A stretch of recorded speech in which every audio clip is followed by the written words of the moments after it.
All right. Thank you so much for joining me here today on the Red Pill Investor Podcast, as well as here at Sell More Homes now on YouTube. If you're joining me for the very first time, thank you so much. I'm super encouraged to have you meet me here at my property every day, sitting there doing some prospecting for a couple hours, looking for some buyers and some sellers for investment properties, for listings, just for real estate in general. Super happy to have you here. I would encourage you to go ahead and press the like and subscribe button there and hit the notify button so you'll make sure that you get an update of all the prospecting we're doing every day, because you never can tell what's going to happen. Today, I've got a super lineup for us today. What we're going to do is we're going to discuss the top 10 issues affecting real estate here as defined by the counselors of real estate. Now, the counselors of real estate did a big study and it just came out. And what they're talking about are what are the biggest issues that they see affecting the real estate game going from the rest of 2019. Here it is, June. So, well, I should say it's July 1st already. Holy cow, July 1st, 2019. Throughout the end of this year and on into 2020. So if you want to know what could you expect for 2020, what kind of things do you need to be aware of as a practitioner so you can help your clients and your customers be better and get better results, then you'll definitely want to stick in for this today. So a couple things we got going on. The prospecting that we're always doing, of course, along with the commentary. But before we do that, let's go ahead and take this to the Lord in prayer. Father, we thank you so much for this day. We're grateful for everything you've given us. We're grateful for our health. We're grateful for another opportunity to go ahead and help the customers in our community. Father, we just ask that you bless everything that we do. Multiply and benefit the customers, those who've heard this podcast and watched this video. Just multiply the blessings that people are going to get from this. And all this I ask in Jesus' name. Amen. All right, let's go ahead and press start. Now, as you probably know, first of the month, the end of the month is always the best time to call real estate leads, particularly has been forwarded to an automated voice messaging system. Particularly when it comes to expired listings. Now, if you don't know this, if you're brand new to real estate, you don't know why this is. The reason why is very simple. It is because the end of the month is typically when real estate agents mark their contracts to end, right? So on a listing contract, it may be 3 months, 6 months, a month. I mean, however long the listing contract is, typically the agent. Hello? Hello. Oh, hi. Is this Mr. Reese? Hi, Mr. Reese? Yes. Oh, hi. This is Carl Krenzel. How are you today? Doing fine. I was calling. For you? Yes, sir. I was calling about your property on Vistoso Highlands Drive.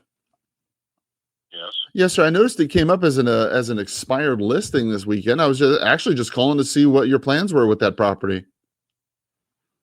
Just to rent it out. Oh, interesting. Okay, no worries. And I'm curious, have you already got a tenant for the property? Not yet, but I have an agency that works on it. So. Yeah. Oh, I don't imagine. Yeah, I don't imagine that you'd have any problem renting it out. Damn, I missed it. All right. All right. Well, see, on a situation like that, wasn't able to catch him before you hung up. But what you want to try and do on a situation like that, when somebody is saying that they're going to rent it out. Hello? This is Alex Parisi. Leave a message. And oh, that's not the right name.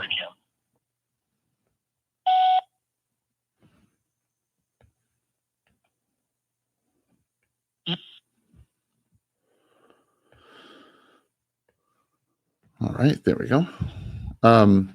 When somebody says they want to rent the property out, what you want to do is you want to go ahead and acknowledge that, oh, okay. You don't want to fight them about it, right? Because that's what a lot of people will do. A lot of people will say, well, gosh, you're dumb. What are you doing? I mean, don't do that, right? What you want to do is you want to just simply acknowledge that, oh, okay, I understand. No problem. No problem is always a really good response to that. No problem means that you're not going to fight them. Thank you for calling the locksmith. I know this one's not a good number. Press 1. To schedule schedule an appointment Hang to up. press. Wrong number. Delete that. Don't count it. Resume. And what you want to do, The person you were trying to reach has a voicemail box that has not been. in case you haven't probably figured out by now, I've got 3 lines dialing at once, and so we're going to be going through these expireds very. Hello, Hi, this is Carl Krenzel. How are you? who is this? My name is Carl Krenzel. How are you? I'm fine. Where are you calling? Because Yeah, I was calling about that property on Mountain Laurel. I'm an agent here in town. Is that property still available? yes, Perfect. Okay, yeah, it looked like it came up, I guess, as an expired listing here the other day. Did you guys go ahead and relist it with Mark, or did you find somebody else? no, it's not expired. Oh, interesting. Okay, yeah, because it looks like on the computer here that it came up as an expired listing on the 30th. I guess that would have been yesterday. Did Mark let you know that? No, is it showing up expired now? Well, let's see here. Maybe did you guys sign any kind of paperwork extending the listing or anything here recently with Mark? I mean, I'm looking it up right now while we're talking. So, Okay. did you guys sign some paperwork or something here recently? No, it's still on the market. Okay. Well, I'll tell you what. Maybe my computer system is wrong, and if it is, then my apologies in advance. But yeah, because have you got any other calls this morning from other agents or anything letting you know this? No. Okay. Well, I might be wrong. Hang on one second. Let me. We're talking about the same property, right? The one at 1807 Mountain Laurel, correct? Yes. Okay. All right. Let me just double check Yeah, I here. had a showing. Was it Friday, Saturday? I can't remember now. That's a beautiful property. Yeah. It's a fantastic property. I'm the owner. I bought it in October, and I was 80% sure I was going to sell it. But I remodeled it. I mean, it's incredible, and it's kind of baffling to me that I spoke to someone this Friday. Oh gosh. Yeah. So no, I spoke to a realtor on Friday who had seen it on the tour, and she said, it's incredible. I said, I know it is, and I said, it's baffling to me that it hasn't sold because, there's a house down the street that went on the market after a estate sale, and they did nothing to it. Nothing. I mean, they painted it maybe. And Lisa Bayless put it on the market. Hang on one second. Yeah. That's I'm looking at it right now. Yeah, unfortunately, it expired. Yeah.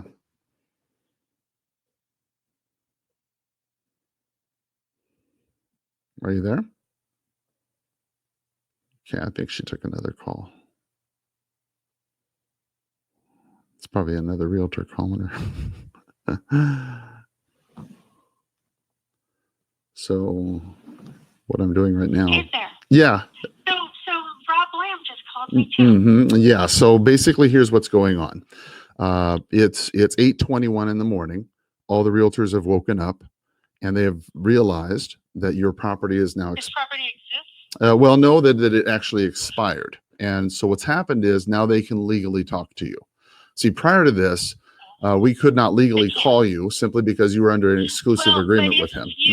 But if you look at my listing, this is why my phone number is on there. If you want to see my property and you can't reach Mark, you can call me and I will make an appointment with you. Oh, yes. So that's how I did. Yeah, you could speak to me, but you could speak to me to make an appointment. Well, I guess the point that I was getting at is that what the reason why Rob and many other agents are going to call you now is simply because now they can legally call you and see if perhaps you're interested in hiring somebody other than Mark and Long Realty for the job of selling your property. Have you considered hiring somebody other than Mark and Long Realty for the job? No, Mark is my this would be the 4th property Mark has sold with me. Well, I know Mark. Mark's a good man. I know him very well. I used to work over at Long. If you look at my, I don't think you would be able to do it. Mark and I, we sold the house that we built for my son, 101 East Golden Sun Place. We sold that in a week. We sold it twice in a week because these people started fighting, whatever. Second house was in Pima Canyon. I need to call Mark because the house is not off the Yeah, so that's my question to you. I mean, I understand that Mark's done a good business for you in the past, and I accept that Mark's a good man, but it seems to me like maybe Mark's dropping the ball on this one, because if I'm calling you up and you're going to experience a whole bunch of other agents today, tomorrow, and the day after, and the day after that, and the day after that calling you about this, maybe it's a good idea to maybe get somebody who maybe, I don't know. I work at Sotheby's. Have you ever considered maybe getting somebody who's got a little bit better of a reach to luxury end buyers who might get a better buyer for this property? I mean, this is not a luxury community. The quality is. I mean, I came from a luxury home. I lived in Pima Canyon for 11 years. Mm-hmm. I know luxury clients. I was one of them. I'm trying to size down. I'm trying to size down even more. You have no idea. I came from a 3,700 square foot house. I think Pat, you know who I'm talking about, Pat Lee? Yes, I know Pat Lee. Is she still with Sotheby's, or is she with Long now? I believe she's at Long. I thought she went. Okay. Well, she has seen this house. Mm-hmm. In fact, she was the first person who saw this house. Mm-hmm. And she was amazed at it. I mean, I saw on the Ring video, I saw her tell her client, "Did you see the video, or did you see the old listing?" Mm-hmm. And I mean, this entire home is all tile. It's porcelain. There's no carpet anymore. So, well, when you do sell this property, where are you going to go next? That's a good question. I'm trying to size down to a townhome. In fact, I looked at townhomes before buying this property, but I loved it. I mean, there were things about it that were so strong. And I said, this would be amazing. Did you get any offers? Have you got any offers at all? And yeah, we did. And I felt that they were too low for the amount of work. I mean, you can go buy the house down the street with the view of a big old pole in the backyard, an electric pole or whatever that is on Tangerine. Mm-hmm. So, if you don't mind me asking, just so I'm kind of aware of what the market's doing, may I ask approximately what price range they offered for your property that you considered was too low? I think they offered $480, $475, something like that. Okay.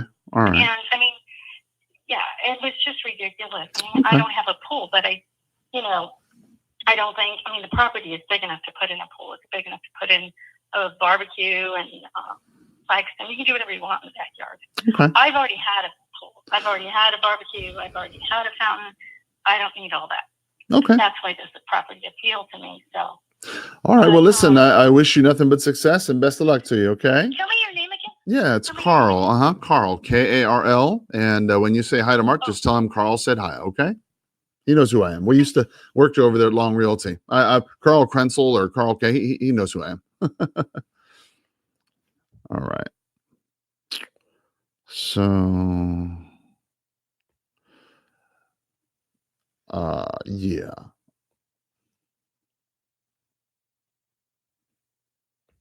So what I'm going to do here,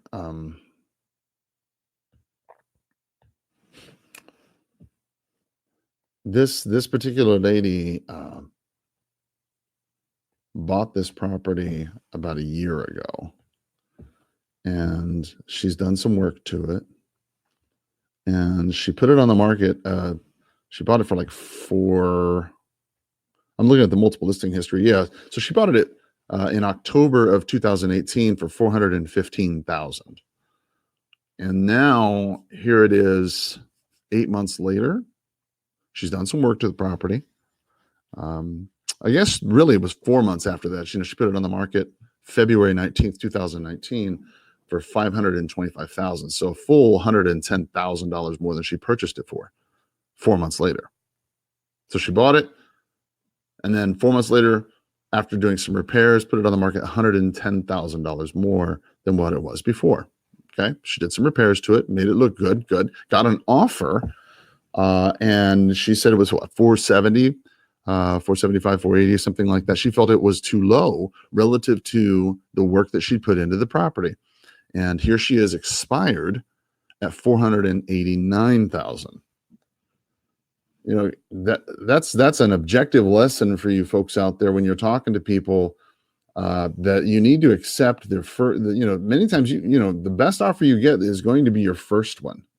You really got to get that understood, because what'll happen now is, she's going to relist with Mark, and that's fine. Mark's a good guy, but the problem is that you're going to have a battle having to deal with this getting down to 480 stuff, and getting that offer again is going to be very difficult. I was quite honestly, I was surprised to see that she got one at that price, because that's very difficult to imagine that somebody would see, as I can, on a multiple listing service. You bought it for $415 or whatever, and they're willing to give you another $80,000 worth of money 4 months later for the property in reflection of the work that you've done. That's kudos to you. That means you did good work, restoring the property. But I think in this. Hello. Oh, hi there. This is Carl. How are you today? Who's that? Oh, my name is Carl. How are you today? Yes, I got that. No problem. I might have the wrong number. I was actually looking for the owners of a property over there on 8th Avenue. Is that your property, sir? No, you have the wrong number. Oh, gosh. Okay. I'm sorry. Well, listen, you have a great day, okay? All right. All right.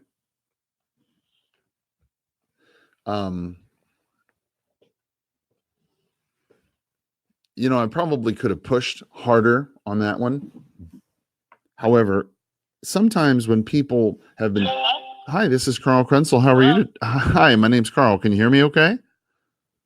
Yes. Oh, okay. Good deal. My name's Carl. I was calling about the property that was for sale over there on Morgan Road. You have the wrong number. Oh my gosh. Okay. Do you know anything about the Posgays or anything about that property on Morgan Road? Morgan Road. No, I don't even know. Oh my gosh. Morgan Road. Okay, I'm so sorry. Well, listen, hey, I appreciate your Okay. patience. Since I got you anyway, do you know anybody who's got an unwanted home that I could buy for cash? Hung up. All right, no problem. Resume.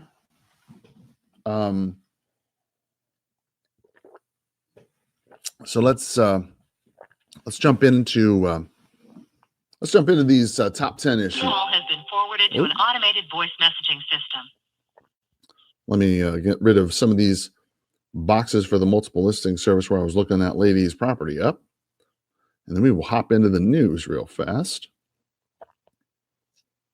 Okay. Problem with these touch screens sometimes. There we go. All right. Okay, so the article is from the Council of, the Counselors of Realestate.org. So it's just CRE.org.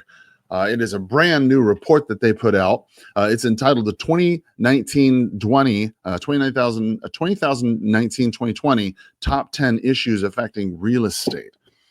Now, the top 10 issues that they talk about, you can... Hello? Yes, Alvaradito. Oh, hi, this is Carl. How are you? Yes, thank you. I was calling about your house for sale over there on Park Avenue. Is that still available? Yes. Oh, okay, yeah, because it looked like it came up on the market as an expired listing this weekend. Did you know that? No. Okay. So it looks like you've got, is it a 3-bedroom house on there that has a rental for $1,000? You've got a double wide on there, and then you've got another duplex. Is that right?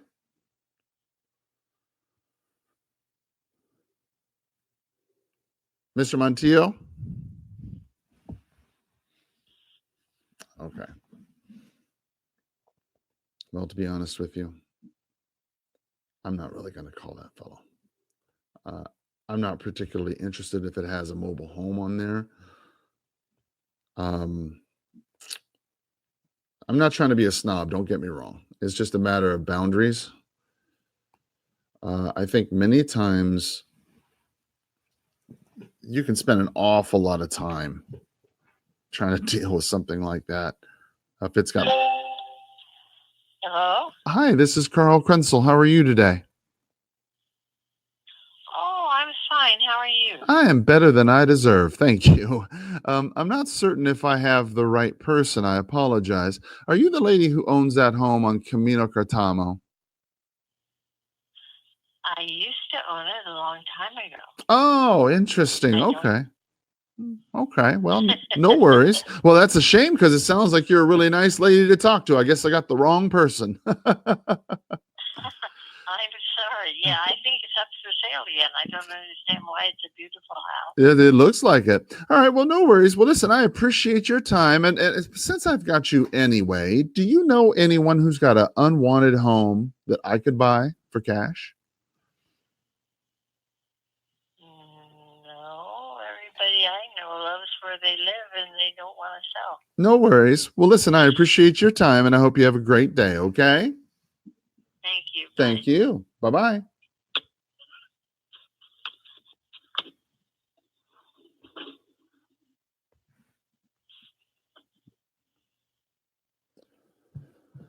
All right.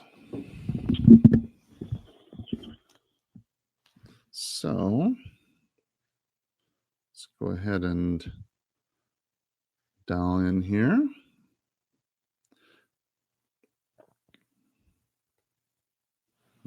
All right. So apparently we got disconnected inadvertently. That's all right. We're going to just dial right back in. All right. So let's get a phone number here. I might want to recommend to you the quote for the day, right? From Jim McKinney.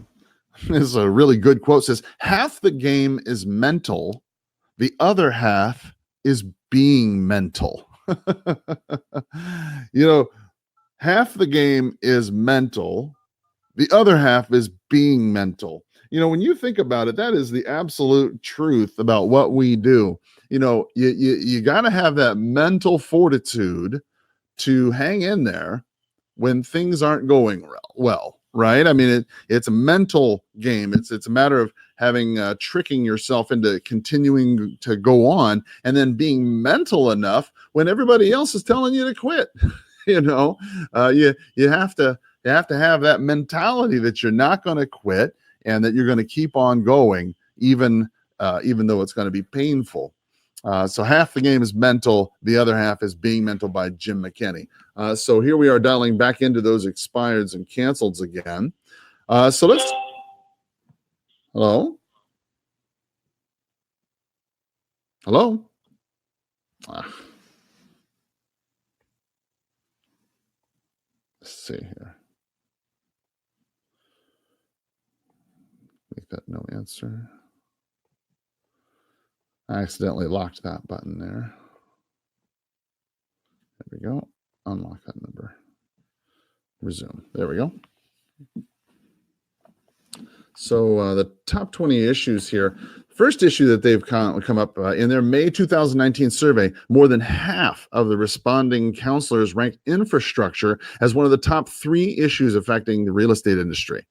Respondents urge that this is not to be. Hello. Please leave a message after the tone. Is not to be put on the back burner, right? Even though it's a chronic issue that gets displaced from public attention. Hello? Please leave your message for 5. Hello? Hi, this is Carl. Can you hear me okay? Hello? Hello? Who is this? My name's Carl. I might have the wrong number. I apologize. I was actually looking for the owner of a property over there on Lambert Lane. Is that your property, sir? What is the reference? Yeah, no problem. Well, again, my name's Carl. I'm a broker here in town who buys property. I noticed that that property was on the market over the weekend, but I guess it came off the market. I was just calling to see if it was still available, what the plans were with it. At this point, I think we're going to probably stay there a couple more years. I mean, are you making an offer? Is that? Well, no, I'm not making an offer on it. I was curious to see what the plan was with it, though. And so you're saying you're planning on staying there for the next couple of years? Yeah. So at this point, it doesn't look like the market's going to support what we're wanting to do. Mm-hmm. So we've taken it off the market. If we're not interested in listing it with anybody else, but if you have an offer, we would look at that. So I'm fine with that, and I totally understand where you're coming from. Make sure I understand you correctly. You're saying at the moment you're planning on staying in the home because the experience that you've had so far has kind of led you to believe that the market's not going to support what you're trying to do. But if, on the other hand, I come up with somebody who's willing to make you an offer that could enable you to do what you need to do, then yeah, you change your plans and move forward. Is that kind of what I'm hearing? Well, if we, yes, but again, I'm not interested in listing it with anybody else. Well, that's okay. I'm not interested in listing your home, so that'll make it easy for us. I mean, now we both start on the even plane. I guess I'm just trying to understand that what if you don't mind me asking, I mean, without going into too great of a depth, I mean, what specifically causes you to believe that you're not able to do what you need to do? Is it the house you're trying to buy is too expensive, or you're not able to get enough for your home? Well, yes, I think it's our intention with selling the house was to downsize a little bit, make enough money out of it to come out of and pay for something. Maybe pay that we could live with. Yeah. Our list of things to live with in looking what was on the market, and we found a couple of things that were along the lines of fixer uppers, which is fine for us. However, where we were at price wise, it just didn't seem like it was. We got a lot of activity walking through. We just had nobody that was willing to I guess pay what we're asking for it. So okay. All right. Well, I understand where you're coming from, and that's a difficult thing to experience. I've done this 23 years in this market, and I've certainly been a victim of that myself. I understand. If you don't mind me asking another quick question, what areas were you trying to downsize to here in town? the same area. Oh, okay. All right. So it wasn't that you were really trying to look farther. It was just that you were looking smaller in that same general area and weren't really able to locate something that you liked. And then on the other hand, it's not like people were coming in, busting down your door, making offers either. Correct. That's difficult. The biggest response we were hearing is everybody's looking for the open floor plan these days. Mm-hmm. Which ours is kind of, I guess you could say it's kind of an in-between. We have an open between the family room and the kitchen and like a dining breakfast nook area. But we also have a formal dining. We have a formal living on top of that. So just, we just weren't getting, we didn't get any offers. So, and I'm sorry, I don't and we probably had 40 people go through it. So. Oh, I totally believe it because of the location. I don't mean to be rude. My name was Carl. I never did get your name. What was your name again? It is John. John. Okay, John. Well, John. And sorry, I was a little apprehensive because it sounded like sounded like a recording. Yeah, don't even worry about it. It's no sweat at all. I've done this an awful long time, and I don't take anything personally by it. I am curious, however. What do you think fundamentally? And I'm not trying to poke holes at you or critique you. I'm just saying in love. I'm just trying to understand. What do you think fundamentally is going to change in, say, a year or two when you approach this problem again? Well, part of what changed was our situation. Okay. I had expected not being able to stay where I was at work-wise. Okay. That has changed. Mm-hmm. And so, therefore, I figured we'll kind of revisit it in about 5 years when I'm looking to retire again. Well, God bless. That's awesome. Well, good for you, John. So am I hearing it a situation? The main thing that the main thing that kind of drove this was I was thinking along the lines of retirement, Mm-hmm. and so it looked like it was something that might be possible. And I guess, from the perspective of, I don't have to do it now, so we'll wait. Well, you sound like you're in reasonably good health, and you sound like you're a reasonably young man. I mean, so it doesn't really seem like you need to retire, especially if you can work for another 5 years. Yeah, well, that's the plan at this point. So we'll Good. Okay, good. All right. Well, listen, John, I really appreciate your forthrightness with me. It certainly makes it a lot easier for me to understand if I can help you at all or not. And it doesn't really appear that I can, and that's fine. Since I've got you here anyway, John, you've been a really good sport. Do you know anybody else here in the Tucson area who might have an unwanted home that I could buy? No, not off the top of my head, no. Okay. Well, listen, John, I wish you nothing but success and God bless you. Okay. All righty. Thank you. Take care, John. Have a great day. Bye-bye.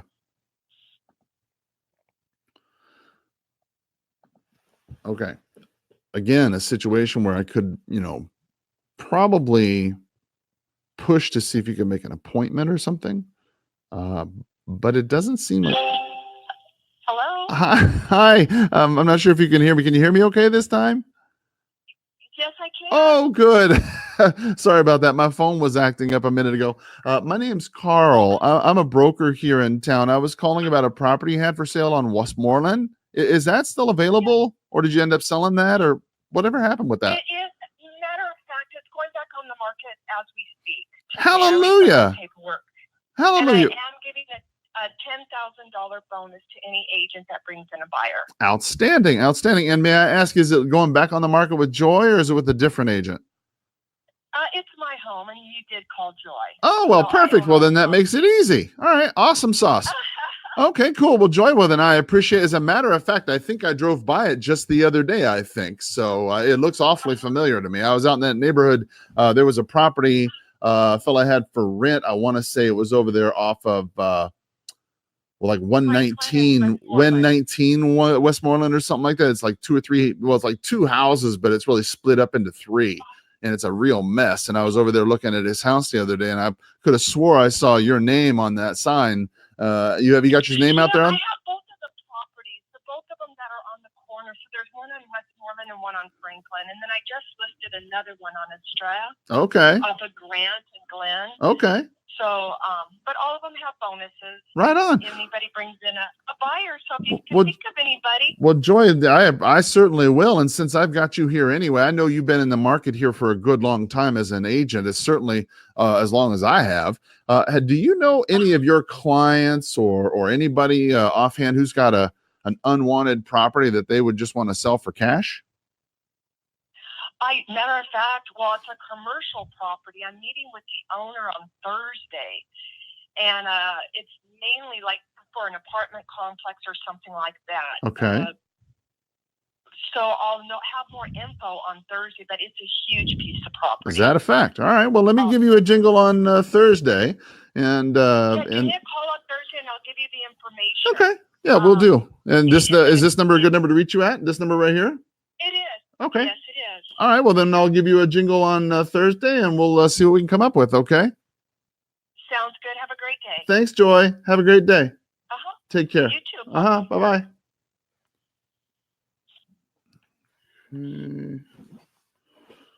All right. So, boom. Yeah, this 3 at a time dollar makes it difficult to go through the top 10 issues. So I apologize for that. Certainly, if you're a broker, real estate agent, prospecting, you definitely want to call. And when you call and you come across other agents who are in your marketplace, talk to them and ask them if they know, because they're out there prospecting too. And there's no reason why we can't work together. I'm here in the Tucson area. If you've got a real estate piece of property, I know many people here watch the show here in Tucson, and I appreciate you for watching it and sharing it on your social media. If you've got a real estate lead here in the Tucson area, then certainly feel free to comfortable to send it to me, and I'll be happy to work with you on them. But realistically speaking, I mean, if you're in your marketplace, that's something you need to consider doing, is talking to the agents who are in your marketplace, because they're in the flow just as much as you are. And it's certainly a good idea to talk with them. 2 0 6 4 7 All right. So the top 20 issues is that infrastructure was number one, right? They said that it's really a hot button, but it gets displaced as more controversial issues come up, right? I mean, everybody agrees that infrastructure is a problem, but once something else comes up, then boom, infrastructure goes to the back page of the newspaper, right? So what they're talking about is the Council of Residential the CRE basically is saying that they need that people need to really understand the importance, if you will, of how important it is to repair and modernize our infrastructure. Roads, bridges, tunnels, railways, airports, the power grids, storm water. Hello. No one is Water. available to take your call. Please leave a message after the tone.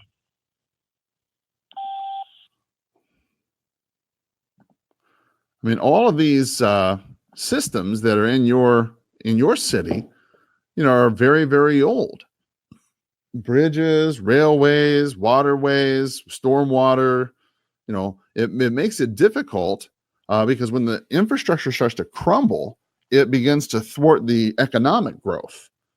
Companies do not want to move into your town if they have trouble with their trucks always having problems on the roads. So the infrastructure is a big issue. Second issue that they come up with, right? They said is affordable housing. Affordable housing.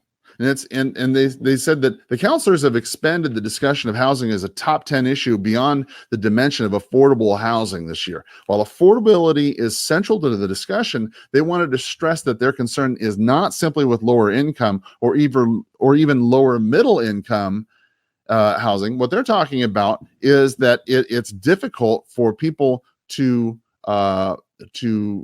find a place that is affordable. Millennials, Generation Z, members, people going into the workforce in big cities, the apartment rents have gone enormously high. And then you have baby boomers, having a difficult time trying to find a buyer that can buy their home, right? So it's very difficult for buyers to get into the market. It's very difficult for sellers to sell. And so in some places, this is why you'll see a difficult time in the housing side. In the supply side, okay, I was reading an article earlier today. What they were talking about was the supply side. You have a low in housing starts. This is one of the lowest months of housing starts we've had. I want to say 18. I want to say, was it? Well, I'm not going to quote it, but essentially, housing starts in May were very, very low. Okay. And because of that, there's just not a lot of inventory on the market for people in that under 200,000 price range, right? The median sales price range is about 288 across the United States. Now, if you look in the upper range, the upper price range, 400, 500, 600 and above, then there's more inventory. There's a lot more building going on in that price range because builders see it as a benefit to them to build. There's going to be more money in that. It's going to be more advantageous to them to build in that price range, as opposed to building a bunch of little bitty cookie cutter houses and mass tracks, things of that nature, in a lower price range. And because of this, okay, that's what's causing the prices to go up so much. There's just virtually no inventory, and the inventory that you do get, okay, is kind of crappy. And what the inventory that stays on the market starts to pool, and people start to see this, and now this becomes a perceived problem, and that's why you have pending start to shrink, right? So now you've got infrastructure in cities like Detroit or Chicago or San Francisco or some of these other places, that in New York City, the infrastructure is degraded. Okay. And because of their political policies, many times you'll see that the companies themselves will not want to build, buy, or stay in those places. And when the companies themselves leave, that causes a problem in the city, and they don't have any more money to people to tax, and it's harder to raise the infrastructure. And it's difficult for people to increase housing in a city when there's not any kind of growth there, right? When people come to a city because of a job of Amazon or whatever, like Tucson, then they bring tax dollars, and there's taxed as citizens here, and they spend their money here, and all of a sudden it helps the community. But if you can't fix your infrastructure, you can't fix your roadways, you can't fix your affordability where their workers can come and stay. I mean, San Francisco, Silicon Valley, that whole area is a prime example of this. You know, the infrastructure is a mess. People are either, horrifically rich or horrifically poor. What is it, Skid Row? I mean, good gracious, in LA, holy cow. They mark down 3 weather and climate related risks, right? For many investors, they can no longer rely on historic performance to predict future returns. Climate risk has emerged as a new and likely permanent aspect of fiduciary duty and what it means to assess, disclose, and manage these risks for real estate investments. Increasingly, investors are demanding that climate risk be assessed and factored into future return projections and day-to-day decisions. One counselor notes, whether it's coming or not, it is affecting investment decisions. Now, here's where they're talking about. Okay, they're not necessarily talking about climate change or global warming or anything like that. What they're talking about is weather and climate related events present physical and operational risks for real assets, both in terms of acute risk from hurricanes, flooding, wildfires, landslides, and extreme snowfall, but also chronic risks from sea level rise, drought, heat waves, water scarcity, and food security. For the real estate industry, these risks provide new opportunities and additional challenges. Many real estate owners and developers are adapting by hardening assets, strengthening emergency preparedness plans and strategies, moving mechanical systems to higher floors, installing backup generators, seawalls, and berms, calculating the return on investment of on-site renewables and battery storage. Now, here's what that means to you in a practitioner level, okay?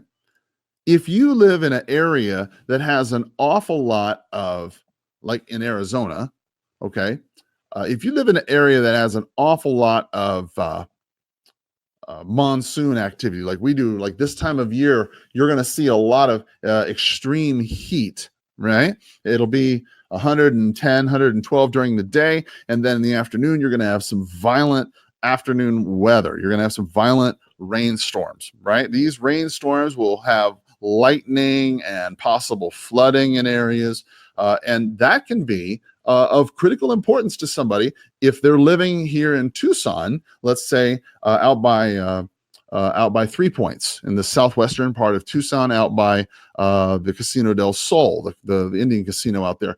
There's a lot of sheet flooding that goes on, right? The land is extremely flat. You don't really think anything about it. You drive right on it and it's okay. But when the monsoon rains come, guess what? Whoosh, I mean, that whole area can be deluged in water. Inches and inches of water. We call that sheet flooding here. Now, it doesn't really seem like it's much when you have images of flooding in the Midwest and Oklahoma and Mississippi, and when the banks overflow and take houses away. What sheet flooding, however, is a little bit more treacherous than that, because you're difficult to get in and out of your property. It can wash away your road. It can make it very dangerous for you to drive. It's extremely hazardous. And of course, you have washes that will wash away your home. So I don't know what sort of things you have where you live. When I first started practicing in Charleston, South Carolina, we had hurricanes. We always had to be aware of hurricanes. And when you're selling property in a certain area, you need to let people know of a flood zone or of a hurricane possibility, or receding sands, or I'm sorry, soils, or things of that nature. So the Council of Residential experts, or the CRE, whatever they're called, I should say, they have identified correctly that this is an issue that is people are going to need to be aware of. The counselors of real estate, there we go, have correctly identified those are issues that need to be identified. Let's go ahead and move on into the for rent by owners. We've already called all of the expireds and canceleds that came up. There was about 52 of them. We called them 3 at a time and called through all of those. So now we're going to go ahead and call into the for rent by owners. We have 37 of them to call. Press dial. All right, so first issue was infrastructure. Second issue was housing, housing costs and differential. Third, weather and climate related risks. The fourth issue affecting real estate that they have identified is technology, right? The technology effect. They put down tech is going to drive the capital markets, the use of space, leasing, brokerage, valuation, and building operations, said one counselor in our May 2019 survey. Technology may be making the actual location of a business less important. Now, let's just think this through, okay? Is the location of your business all that important? I mean, really? Hello? It's Keith Phillips. Hey, Keith. Yes, this is Keith Phillips. Hi, Keith. Carl Krenzel. How are you? I'm doing good. I'm calling about that property you had for rent over there on 2nd Avenue. Is that still available? It is, and it's not yet available to view yet.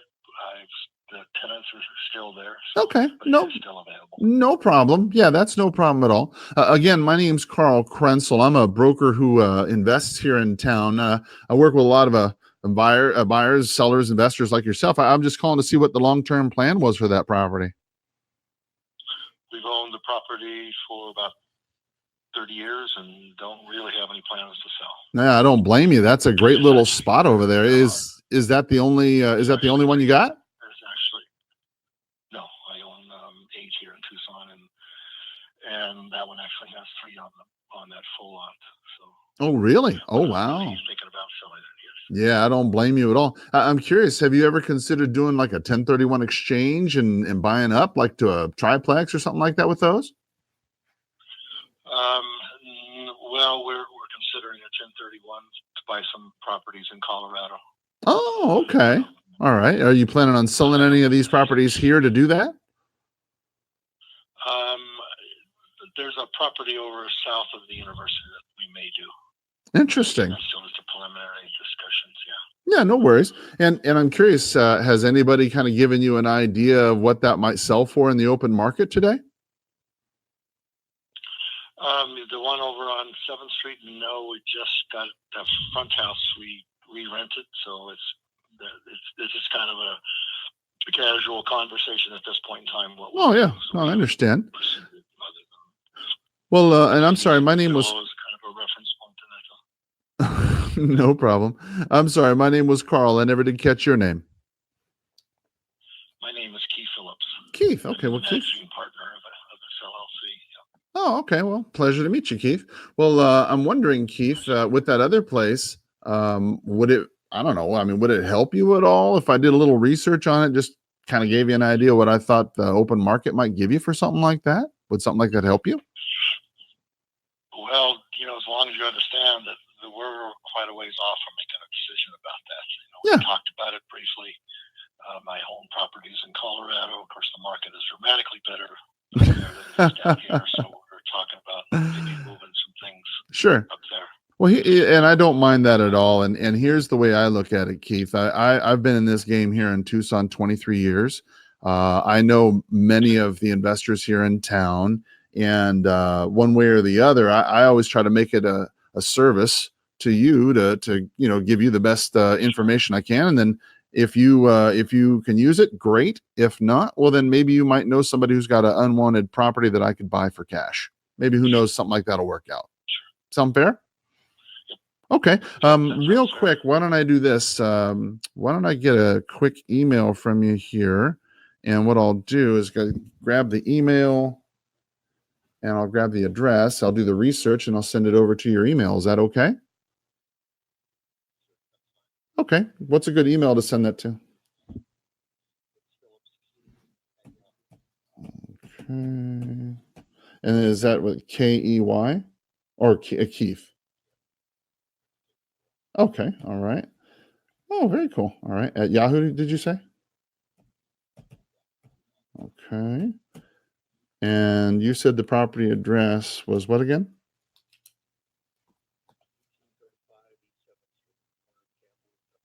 Okay. And I understand 100%.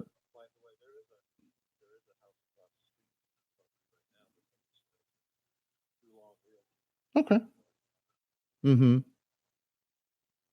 Okay. Well, then I'll definitely get some information available for your property over there, and I am 100% clear that this is a preliminary thing. There's nothing coming out of nothing like that. It's that's no problem at all. This is just giving you some info that hopefully will help you in your decision. Okay. Sure, that'll be fine. All right. Well, I appreciate you taking my call today. Okay. You're welcome. You have a wonderful day, sir. I'll wait to hear from your email. Yes, sir. Thank you. Bye-bye. Bye-bye. Bye-bye. Okay, so let me make a note of this. Let's see, east. Okay, there we go. Now, what you want to do is close that. So let me save the note. And then we want to close the note right here. Okay. So one of the things that I think is critically important that you do when you talk to somebody like this, when you're asking them, hey, do you know of anything else, anybody else, something like that, right? Like we had talked about with this fellow here. Just take it very smooth, right? He's like, well, I don't know if we're going to do anything with it or whatever. So, I understand. I understand is always a good way to put it. Okay. Make it very non-threatening because people move. Hello? Hi, is this Marianne? Yes. Oh, hi, Marianne. This is Carl Krenzel. How are you today? Good. How are you? I'm better than I deserve. Thank you. I was calling about a property you had for rent over there on Seneca Street. Oh, yes. I believe it's rented. Okay. I'm waiting to collaborate with George. Okay. Is it okay to call you back if it's not rented? Yeah, that's fine. Actually, I was just calling to see what I'm a broker who invests here in town. I was just I work. He's an experienced landlord and has been in real estate his whole life, and so he would not be interested in seeking out a new real estate agent. He has his own agent. Well, that's good because that's not what I was calling and it. most landlords would be. Oh, okay, sorry. I mean, you would not believe how many cold calls I get. Asking to sell the property. And it's like, come on, people. Experienced landlords. Well, do your research. Look on the assessor page. How long has he owned it?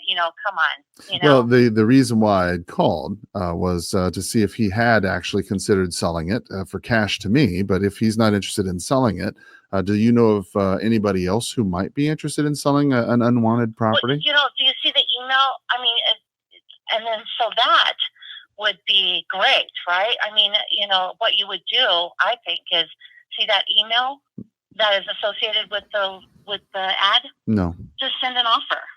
If you really are serious about an offer, send one. And well, I'm actually very. You never know. Yeah, no problem. I'm actually very serious about an offer, but I don't tend to make offers just out of the blue because obviously I don't know anything about the property. Well, then, you wouldn't buy.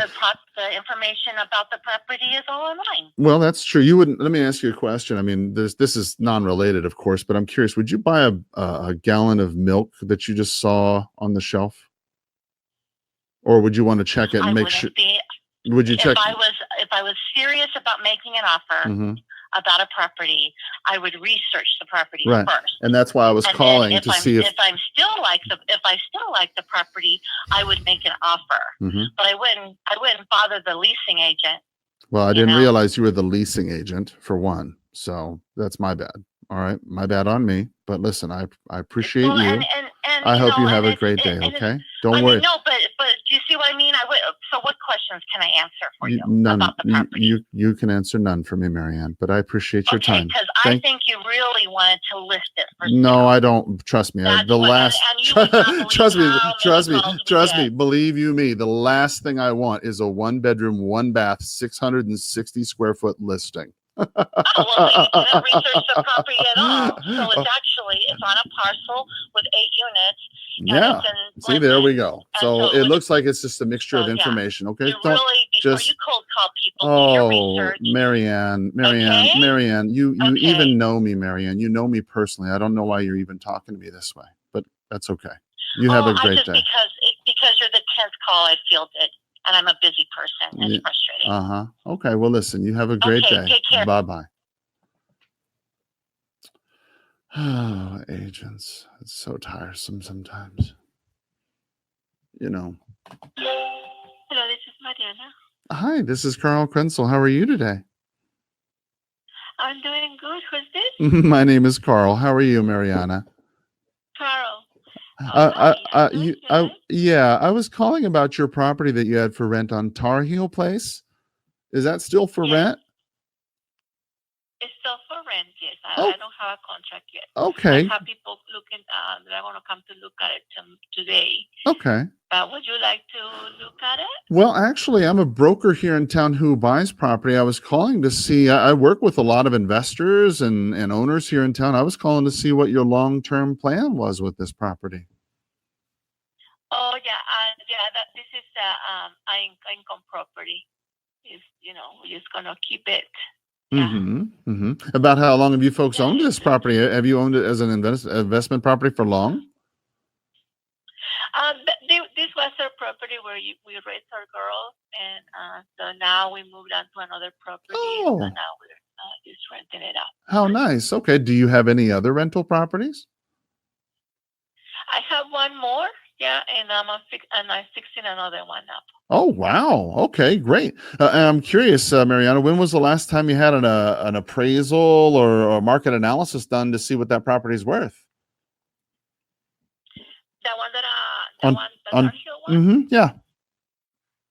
Yeah, that was last year, and it came back to 295. I'm wondering if the equity position was right, would selling that property be an option for you? No, that it makes sense to just keep as an income, as a passive income. I see. Okay. I'm wondering, do you have any other properties that you'd be open to selling for cash? Probably not. I'm trying to do the same thing and finding opportunities to buy for cash. Yeah, I guess if we're in the same boat. Yes, ma'am. Yes, ma'am. Yeah. All right. All right. Well. All right. Well, Mariana, I appreciate your time. You have a wonderful day. Okay.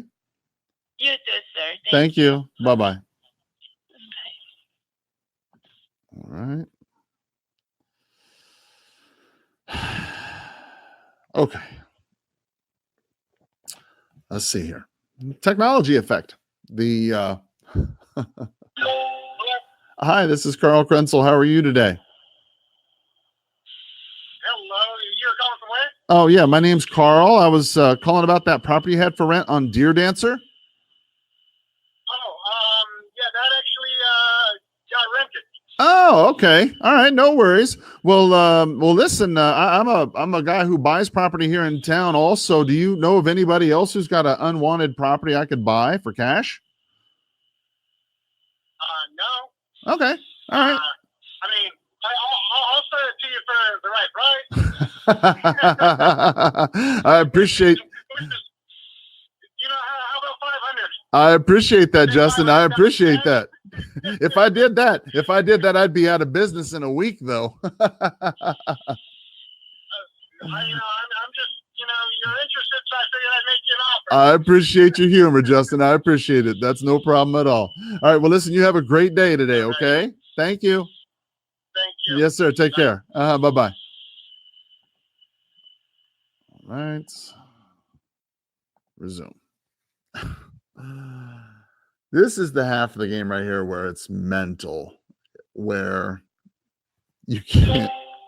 Hello? Hi, this is Carl Krenzel. How are you today? Pretty good. I was calling about that property you had for rent on Prince Road. Oh, we've already rented it. Oh, okay, no problem. Well, hey, since I got you anyway, do you know anybody else who's got an unwanted home that I could buy for cash? Oh, no.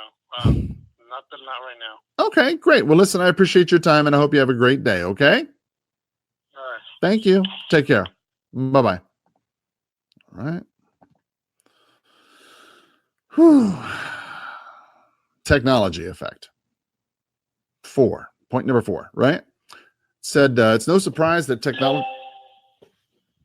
Hello? Hello? Who is this? Oh, my name's Carl. I was calling about that house that was for rent on Vistosa Highlands. Is that still available? Oh, hi, yes. Yes. This is Vic. I am the owner. Okay. And my wife and I, we own it. And actually, I'm driving right now. Oh. And I can speak. I'm not distracted at all. So I just wanted to let you know it is occupied right now, Paul. Okay. And did you send me an email? I'm sorry. No, I didn't. I was actually calling about that property. I'm an investor, a broker here in town myself. I work with a lot of other investors and homeowners. I was just calling to see what the long-term plan was with this property. What are y'all planning to do with it? Well, it is. I have it for last 7 years, actually almost 15 years. Wow. No, not 15. Actually, 13 years actually, and half of the time it is rented. So last 7 years of that 13 years, I lived in there 7 years, and 6 years, and 7 years it has been on rent. Wow. So technically, Paul, technically it is rented. So I'm not interested in any sale or buyout. No problem. I'm curious. Yeah. I'm curious, Vic. Is this a property that you ended up? Has it always been this way, or was it just something that you kind of ended up with over circumstances?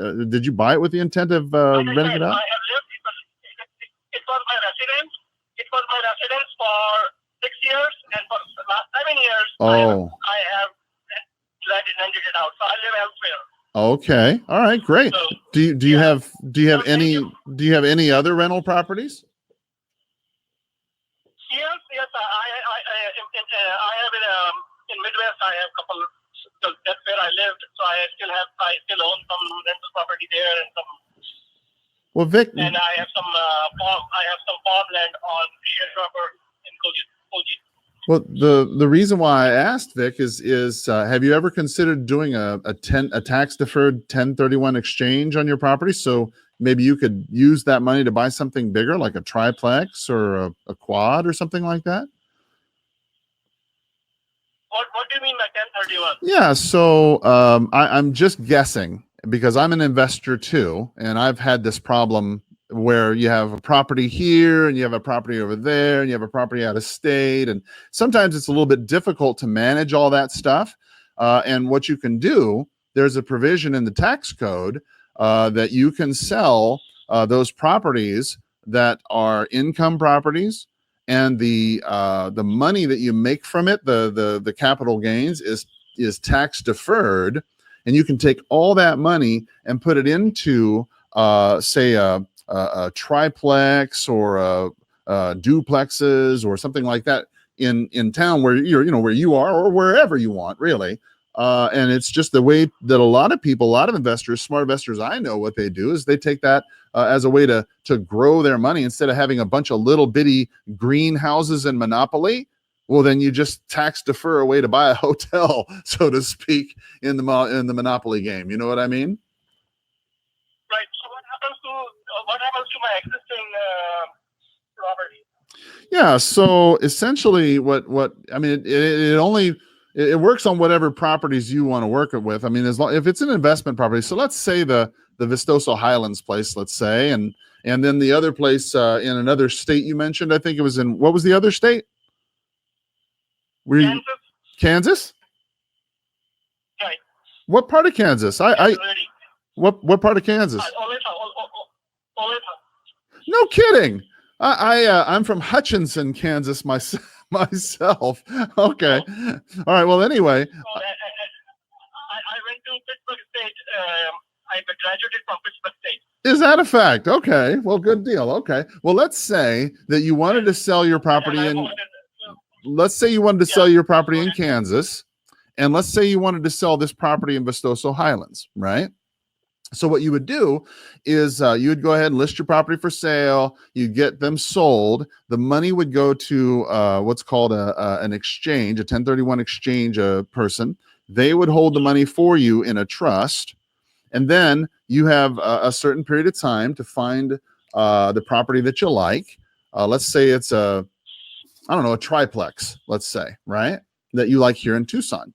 And let's say you made, $100,000 out of the Vistoso Highlands place and another $100,000 out of this other place in Kansas. You could take the $200,000 that you had tax deferred and dump it, boom, right into the duplex here in Tucson. And that way you could get all of your eggs in a closer basket that's making more money. And then, right, 5-10 years, down the line, you sell that duplex, okay, and buy a triplex or a quad or something bigger with the same tax plan. A lot of people do that.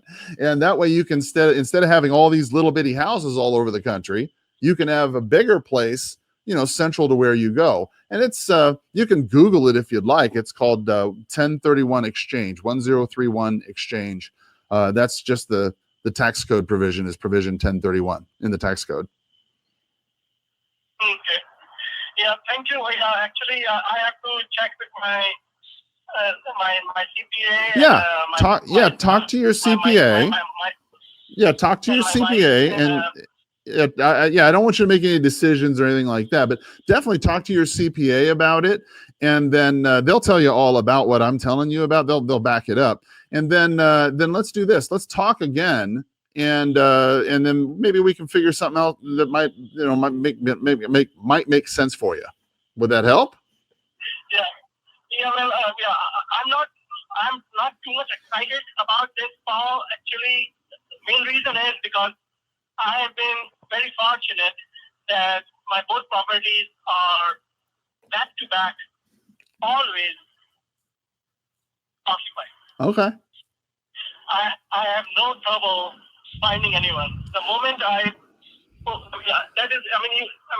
you find that out already when I picked up the phone. When I picked up the phone, Paul, did you send me email for rectum? That's how bad it is.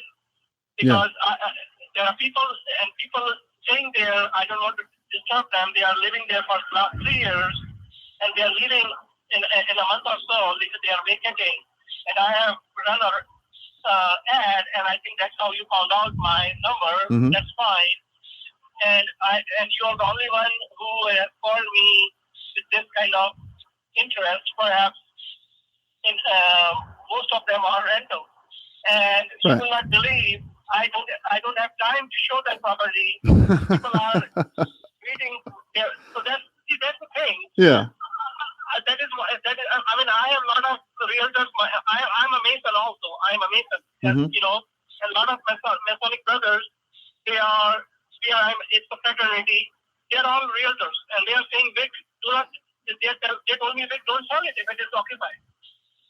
Well, so, yeah. That's the thing. What I would. And I'm making money out of. Yeah, I'm sorry. No, it's okay. No apologies. I was just going to say all I would suggest, Vic, is that when you get a chance, talk to your accountant. Okay.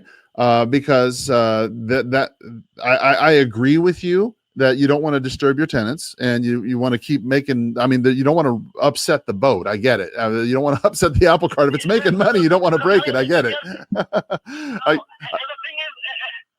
thing is, honestly, Paul, I don't want to get into this sell and buy, and I'm honestly, I'm ready to retire. I'm a 55-year-old man, and just a couple of years from now, I'm just going to sell it off. I'm not going to get into rental anything. That's all. Okay. All right. Honestly, well, I would recommend you. I'd rather buy a dry clean shop shop and manage it, and that's it. Okay, no problem. Well, listen, Vic, I would highly recommend you talk it over with your accountant. Just tell him that some crazy guy on the phone called you up about a 1031 exchange. Could you please explain it to me? Because honestly, I think you could honestly get to that place in your life the way you want to pretty easily with a lot less stress. But just check it out with him, okay? Yeah, I have no stress because I've been managing it for the last 2 years, and it is just perfectly fine with me. Perfect. And but I appreciate you calling me, Paul, and I appreciate the advice of 1031. I've heard of this. My CPA has mentioned to me some time back, and perhaps I'm not interested. Okay. Why should I go? But thank you so much for calling. Thank you for time. All right. Thank you for your time. No problem. You be safe on the road, okay? Have a great day. I will. Thank you. Thank you. Bye-bye. Bye-bye. Oh, boy. Okay. Well.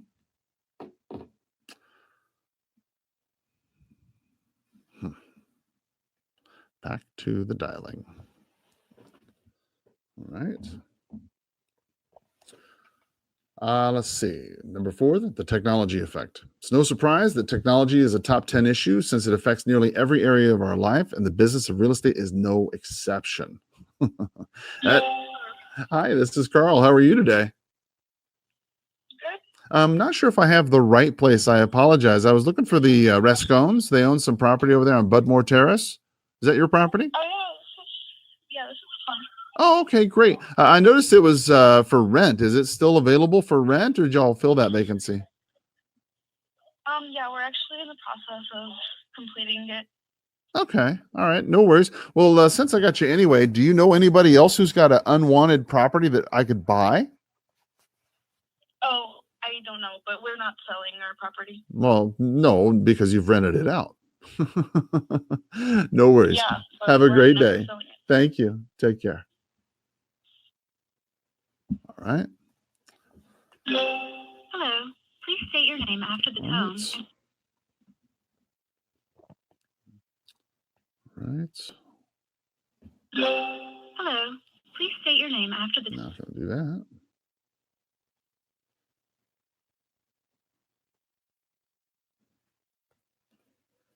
All right. Down that again here. All right. So This is James. hey, James, this is Carl Krenzel. How are you today? I'm all right. How are you doing? I'm better than I deserve. Thank you. I was calling about a property you had for rent over there on Tucson Street. Is that still for rent or? No, actually, it's not. Oh, okay. All right. You ended up renting it out then? I did, yeah. Okay, cool. No problem. James, since I got you here anyway, do you know anybody who's got an unwanted home that I could buy for cash? Not that I know of. Okay, no problem. Yeah. Well, I appreciate you taking the time to think about it. You have a great day. Thank you. All right, you too. Take care. Bye-bye. Bye-bye. Okay. Hello. Please state your name after the tone. See here, not interested. Let's see. No answer. Resume. There we go. All right. Trying to get to this news, but this 3-ring dialer thing makes it a little bit harder. Let's see here. 4340 is not available. At the tone, please record your message. Okay.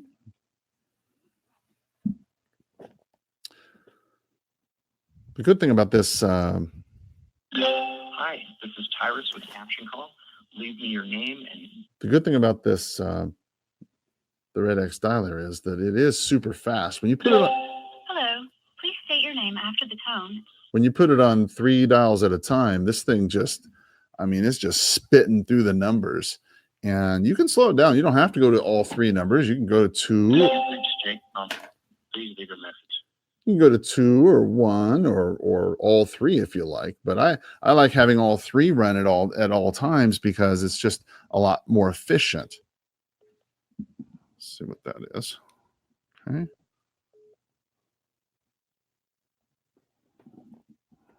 All right. All right. So let's see. Back to the technology effect. Okay. So a couple things that you need to be thinking about. Okay. You have operational technology. Okay. And you have the Internet of Things. You got a couple different things going on. All right. And this is what they're talking about in this article. Okay. So technology in the houses themselves. Okay. The operational technology, the technology that's available, has been kind of left behind.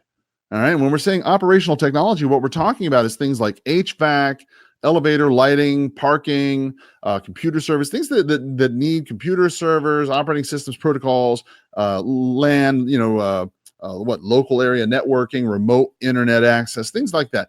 When you've got something that has a system that requires that, okay, and if the system doesn't have it, then that system's behind the times. So, for example, brand new properties, these days are coming out with a lot of this Internet of Things. You've got the remote control stereo system in your house. You got the remote control air that you can control by your cell phone. You've got the remote control up and down shutters in your the pool controls. All these things you can handle from your phone, the Internet of Things. Okay, and that's just the beginning. All right, think about the house itself, the operational technology that needs to happen, the air conditioning technology, the elevator systems that cause the shutters to go up and down, the lighting systems that go on and off in your pool, all this through your cell phone, right? And the cell phone has to kind of work with the internet and the Internet of Things that are being built. Now, along with that, okay, you've got digital twins, artificial intelligence, blockchain.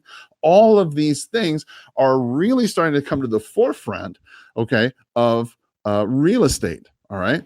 Now, when we saw smartphones and tablets come out, okay, you remember how back in the day it used to be a bag phone, and now, I mean, this little cell phone here has more power than any other phone combined, right? I mean, it's ridiculous.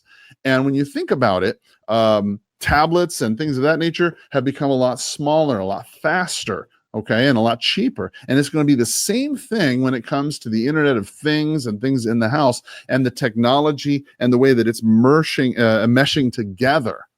Okay, so when you think about it, all these technological improvements and advancements are going to go even further into 2019 and 2020. If they're already something now, think about the houses that are going to be built tomorrow, right?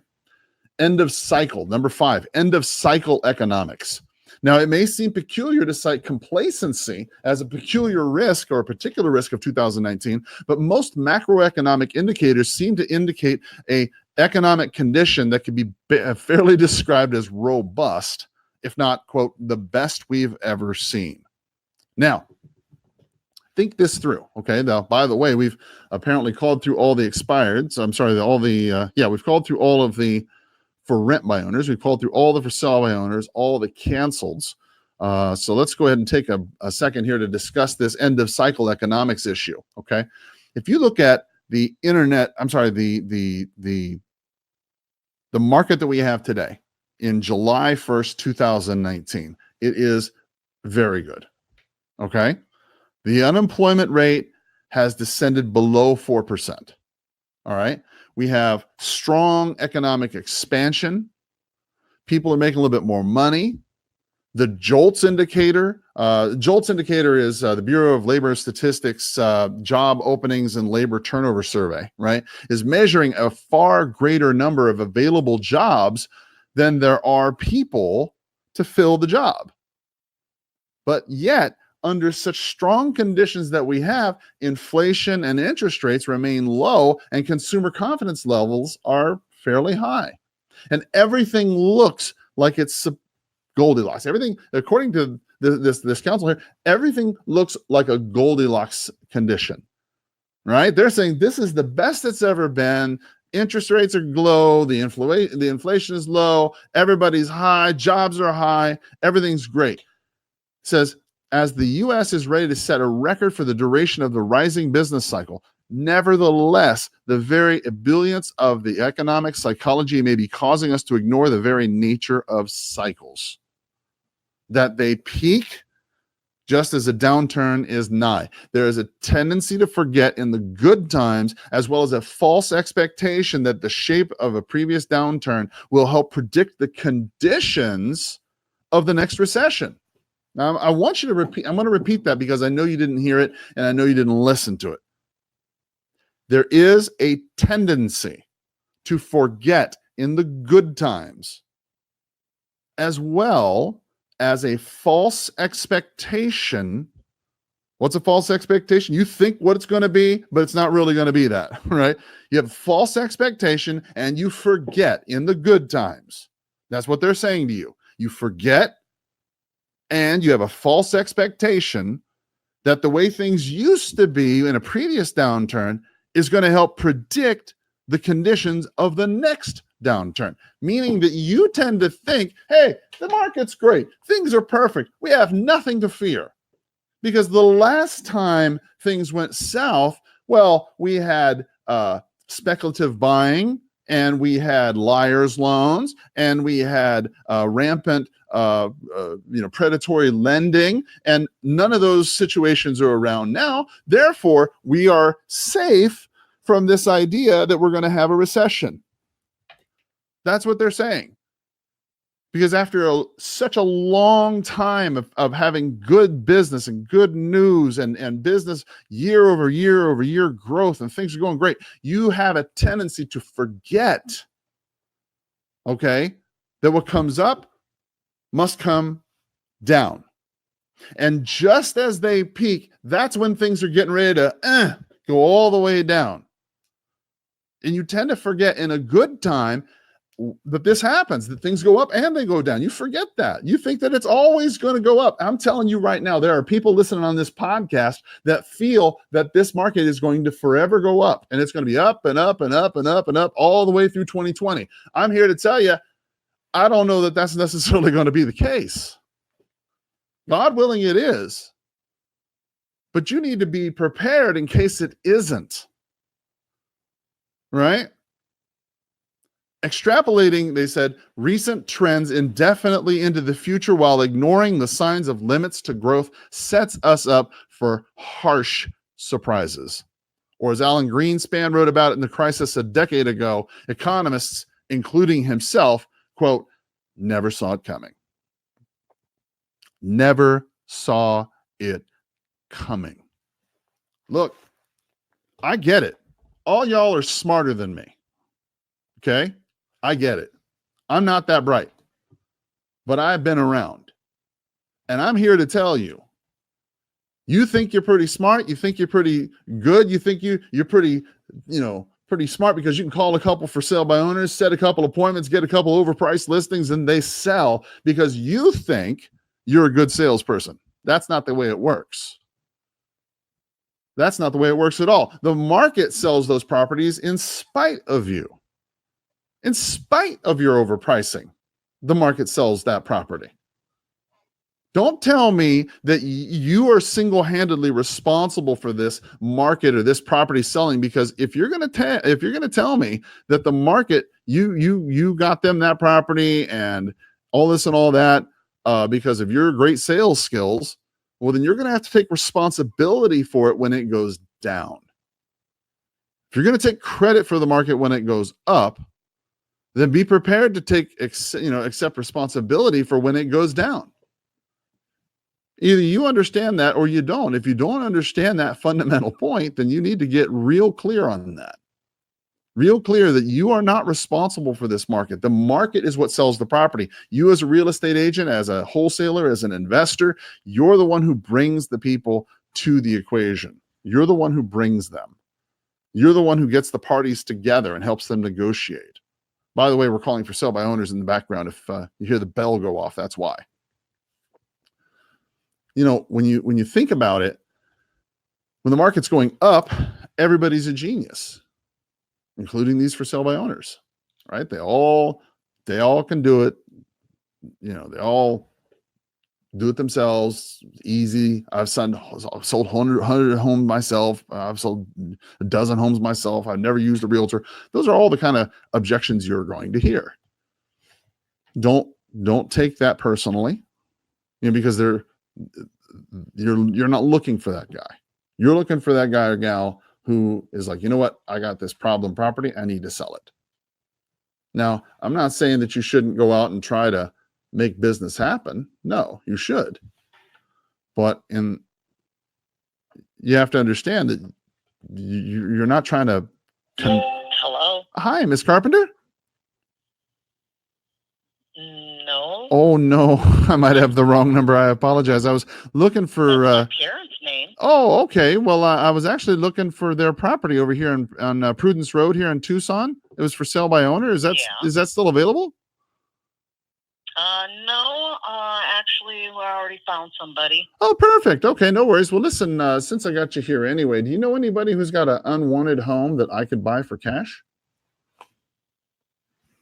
Unwanted home? Mm-hmm.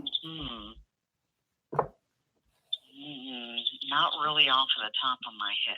Okay, great. Well, I appreciate your time and have a great day. Thank you. Take care. Thank you. Mm-hmm. Bye-bye. Okay. All right, keep on dialing. Look, this is just a part of what you do. Okay? Calling people every day is just a part of what you do.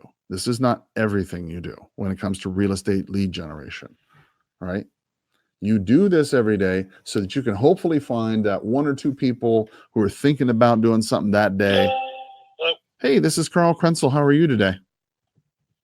Good. How you doing? I'm better than I deserve. Thanks. I was calling about your house for sale. Is it still available? It is.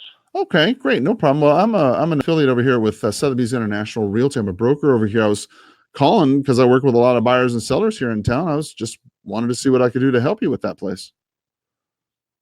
You can find a buyer. Outstanding. Okay, well that's what I do for a living. That's at $325. Be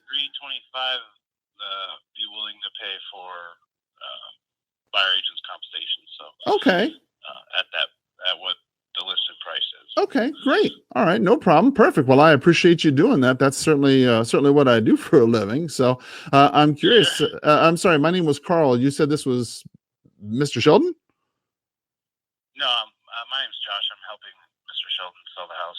Oh, interesting. Okay, no problem, Josh. I'm curious, Josh. Are you a family member or an agent or Family friend? Oh, okay. All right, no worries. Are you living at the property right now? No. Okay, no No, problem. I helped him post it online, and he's an older gentleman. So Oh, I got you. I got you. And Craigslist and all that. No worries. Yeah, I understand. I got my phone number on there. No problem. I understand. But, to verify the listing, that was a pain in the butt. Yeah, and I'm sorry. You said your name was what again? My name's Josh. Josh. Okay, Josh. No problem. Josh, I'm curious. Do you happen to know offhand about how long Mr. Sheldon might take before he'd consider interviewing another option for that job, or for another agent for that job, selling that property? Yeah, he probably would not. Well, I know he probably wouldn't, and God willing that he's able to sell the property himself. So if he doesn't sell it, he's going to rent it anyway. So, Oh, really? Interesting. Okay. Yeah. Uh-huh. So I'm wondering, you noticed that the price was $325. Is that what you said? Yeah. Okay. May I ask how you all came to that price? What was that? May I ask how you all came to that price? That's just something he came up with. It appraised for near that price. Mm-hmm. So and if somebody wanted to move in there and close in, let's say, 30 days, would that pose a problem for him? I mean, does he need time to move out of there? No, not at all. Actually, he had a buyer, and funding fell through the day before closing. Oh gosh. Yeah, that happens a lot. Yeah, you see that's exactly what I was getting at, Josh, is that unfortunately selling a home getting it under contract and all that. That's not always a problem. I mean, certainly any fool can run a sign in the yard and place an ad in the paper and pray it sells. But getting it to actually close, well, that's another matter. I'm wondering, how would I get about you and me and Bill getting together and talking about that property? How would I go about making that happen? You could just give him a call directly. Okay, let me get. I'm sure. All right. Well, let me go ahead and get that number from you. Then go ahead.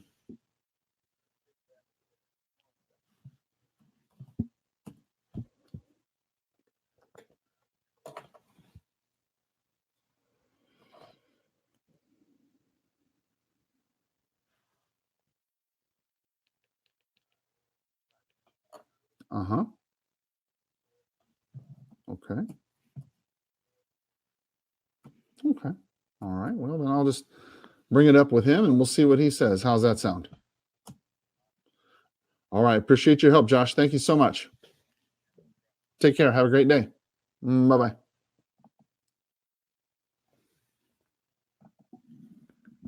Okay. So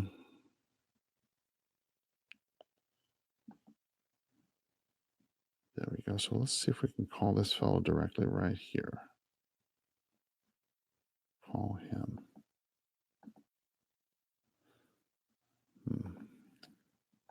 There we go.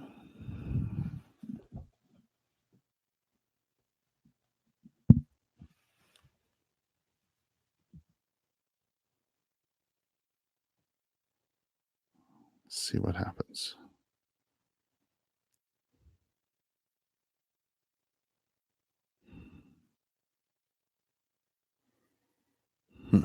Okay. Hello? Hi, you've reached Samuel. Looks like I've missed your... All right, well, different guy. All right. So hello?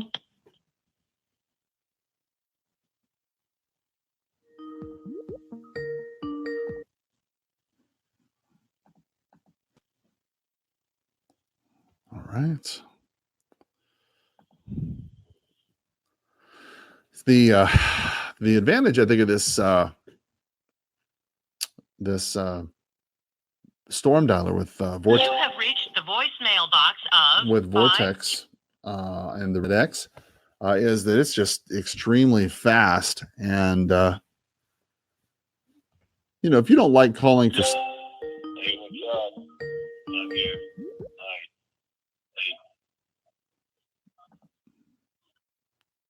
At the tone, please record your message. When you've finished recording, you may hang up or press 1 for more options. hang on just a second. To leave a callback number, press 5.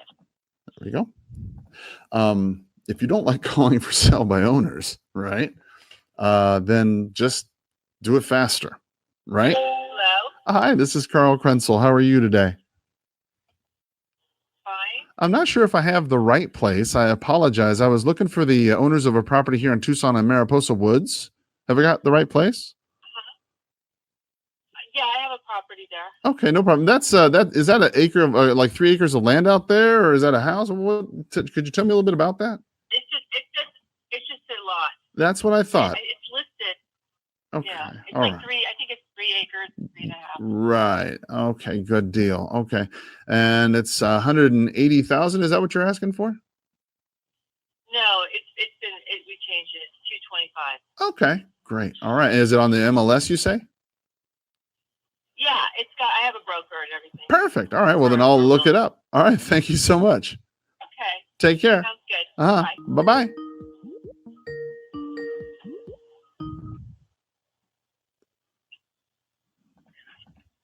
All right. All right. Yeah. So that's horrible. I mean, it was listed for 185 as a for sale by owner, and then they put it on the market. Hello? Hi, this is Carl. How are you? Okay, who's that? My name is Carl. I'm not sure if I have the right person. I was looking for the owners of that property. It was for sale on Prince Road. It's sold. I'm sorry. Oh, okay, no problem. Hey, since I got you anyway, do you know anybody who's got an unwanted home I could buy for cash? There is plenty in that they all go through. Right. Okay. It's a little park there. Okay. No problem. All right. Thank you. Have a great day. Bye-bye. You too. Bye. Okay. Let's see. All right. There we go. All right. So yeah, if you don't like calling for sale by owners, that's a quick way to do it because you can call through all of them. We just called through all 37 for sale by owners right there in just a couple moments. Yeah. So getting back to number 5, the end of cycle economics. When you think about it, even though the economics themselves are looking great, okay, you got to be sensitive to the past patterns. There's nothing that will affect real estate more than the end of the cycle, which is fast approaching. Okay, real estate demand is derived from the economy. And there are many signs that this expansion is coming to an end. They say probably by 2020. This is their quotes. Now, I don't know about timelines or when things are going to come to an end. I can't say that. Okay. But what a third counselor had observed, they said, watching the property market specifically, quote, the extended upcycle has encouraged increased speculative development in non-traditional product and even in multifamily in some markets. It may prove painful for late-stage projects. Another warned, quote, lessons are never learned. Market participants are once again lacking discipline. Interest rates are signaling trouble with the inversion of the yield curve, and with the overhang of public and private debt, the end of cycle event could impact liquidity if a shift in cost of funds seeps into the real estate valuations. So what does this mean in plain English? Look, y'all, people don't ever learn their lesson, okay? You don't have any discipline. When you're going into the market and you're doing a lot of speculative development in non-traditional products, and multifamily in some markets. Okay, what have we been talking about? Well, we've been talking about how buying property to build to rent out as a multifamily rental has been a late thing that people have been wanting to do. Right, a lot of speculative type investments when it comes to that. People aren't necessarily buying properties and watching them build and watch the rates go up like they did in the early 2000s, but you are seeing in 2019 a lot of growth, rapid growth, and guess what? It has to end at some point. We've been coming to an enormous run. We've not had a long run like this without some kind of market correction in many years. And it's unrealistic to expect that you're going to find that that's going to continue for the foreseeable future. It's unrealistic to expect this. Sixth thing that they said, political division. Counselors of Real Estate is not an advocacy group, and our membership spans almost the full range of political spectrum. We therefore tend to refrain from political commentary that would not reflect the views broadly held by CREs. However, as we polled the membership in May 2019, the adversarial conditions prevailing in the current political arena were frequently cited as a major issue affecting real estate directly and indirectly through their economic impacts. As several of the counselors observed, political gridlock and or infighting is either creating problems or frustrating solutions in many of the issues considered elsewhere on our top 10 lists. Now, this includes, they're saying, climate change, population migration, infrastructure, and housing. Look, this is absolutely true. Okay, it doesn't matter what side of the political arena you're on, if you're a Democrat or a Republican, a liberal or a conservative, you'd have to be foolish to look at the political landscape that you see in Washington or in your state capital and decide that it is anything other than a political nightmare. It is a nightmare. It is hypersensitive. I mean, think about your political market where you live. And you don't even have to think about the president or Congress. Just think about where you live. Okay, who's responsible for fixing the roads where you live? It's not the president, it's not Congress. It's your local mayor, the city council, the town fathers, whatever you call them. And yet they cannot seem to agree on how to fix a road. As a matter of fact, when it comes to certain issues, when it comes to taxation and new business, your local constituents, your local Congress people, your local mayor, your local senators can all affect or destroy the business that you could derive in your city. Think about what Alexandria Ocasio-Cortez's issue with Amazon in New York City. I'm not trying to spout one way or the other towards her, but you can see that in and of itself clearly is an example how political division can affect a city or a community. They're saying, look, you've got to understand in 2019 and 2020, political infighting and division is going to cause a problem in real estate, or it's going to affect it in some way. It could be, if you think about it, it could be from, climate change, population migration, people crawling across the border, causing millions of this or that. I mean, that could be an issue. Housing for people. Where do you put homeless people?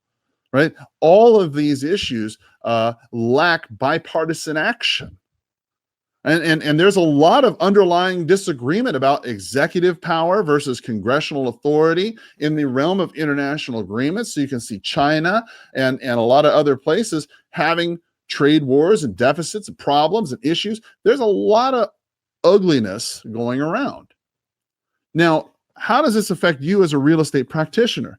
To me, it shouldn't, because the market doesn't affect you. All right, you need to understand that, yes, all these things are going on around you, but you should not let that affect what's going on in the space between your ears. Okay? Because despite the headlines, despite the presidents or Democrats or this or that, doesn't matter what it is. Okay, ultimately, what's going to happen between you and your clients is what you tell them and how you can help them, right? And you're going to have to be that island of peace that we always talk about. Point number 7, right? They put down capital market risk. The availability of debt and equity and risk return expectations for the capital is always on the front of the mind of the counselors, right? It says the transactions, whether debt or equity used for acquisition or refinance and recapitalization of existing investments, rely on the liquidity provided by active capital market participants. As risk tolerance and perception of the market's position in the cycle and tastes and preference for the space change, so does pricing and demand. Now, when you start looking at what's going on in your marketplace, okay, are you seeing a marketplace that is stable? Are you seeing a marketplace that is well-defined? Are you seeing a rising marketplace? Are you seeing a falling marketplace? What are the areas of exposure where you live? Because think about it, those are where the people are working around you, lending money. That's where they're thinking. Okay. By the way, we're dialing into pre-foreclosures right now. I don't want you to think that we're not dialing. We are still dialing. We are dialing in now into pre-foreclosures. Says that when you start looking at the transaction volume as a driver for capital markets activity, you see a year-over-year decrease in volume of about 4%. Okay, now this is according to Real Capital Analytics. Sales of portfolios were up 36%, and single asset sales went down 12% year over year. Okay, without the larger portfolio trades, overall sales volume is down double digits.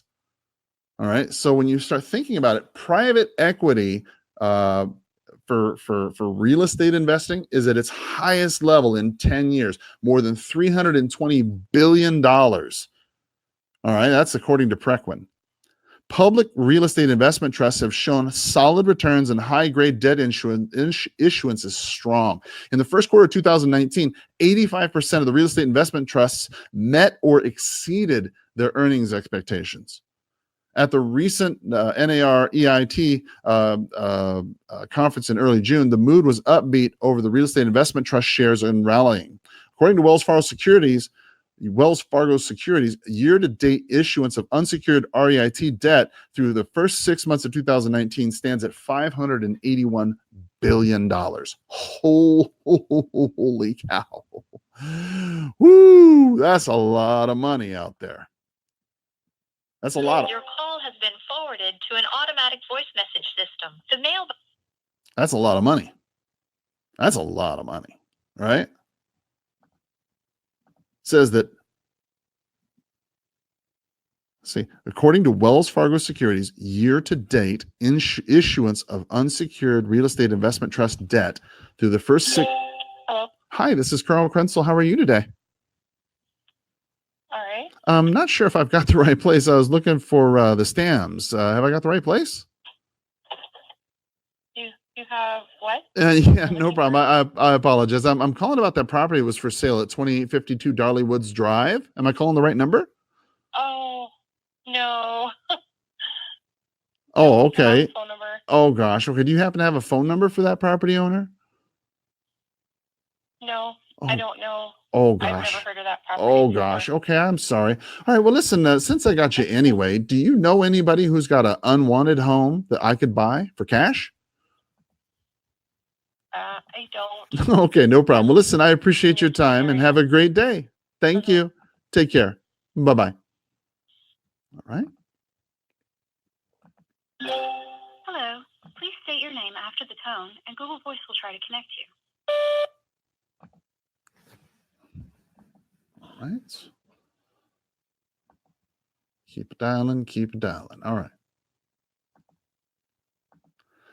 Said that unsecured real estate investment trust debt through the first 6 months of 2019 stands at $581 billion, down 6% year over year. Real estate investment trusts performed poorly versus comparable corporates in 2008, but appear to be better positioned now after 10 years of recovery, with more unencumbered assets and lower leverage, and ready to take advantage of any corrections in the market.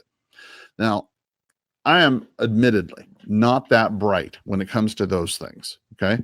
But what I can tell you is that capital market risk, when you start seeing companies starting to see their risk be exposed a little bit more, and they're starting to take their money out year over year out of real estate investment trust and putting it into something else that's going to provide a little bit better of a return, okay, well, then you can start to see how this could affect you. You know, if real estate investment trusts are not getting that kind of money to invest and buy more property and invest because people are taking their money and investing it in something else, well, then that tells you a little bit about the market. At least it tells me, it seems to indicate to me that there could be an issue, right? At least something on the horizon. 8, situation. Hello? Hi, this is Carl Krenzel. How are you today? Is this Tom? Missed him. Okay. Let's see. Hello? Hello? Yes, hi. Oh, hi. Is Greta available? This is Darlene. Oh, hi, Darlene. I might actually have the wrong number. I apologize. I was actually looking for Greta Jones in the property that was for sale at 3631 Wesleyan Drive. Am I calling the right number? You do have the right number, but it's not for sale, and it's out of foreclosure now. Oh, hallelujah. Okay, no problem. Reinstated it. Oh, well, hallelujah. All right, well, I'll update my records then. Do you happen to know of, do you happen to know of anybody else who's got an unwanted property that I could buy for cash? I have no idea. No, I don't. I'm sorry. No problem. Well, listen, I'm glad you got everything worked out with your property, okay? Yeah, thank you. Y'all have a nice day. Bye-bye. Thank you. Bye-bye. All right, you too. Bye-bye. Bye-bye. Okay. All right. Delete. Resume. All right.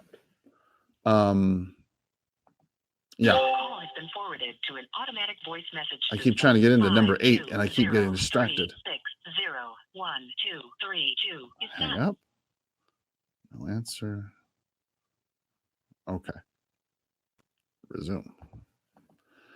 So I promise you, every time I try to get over into number 8, this thing ends up This thing ends up picking up a phone. Okay, so number 8, population migration. Real estate professionals rightly pay considerable attention to cyclical issues and short-term disruptions as critical factors affecting our business.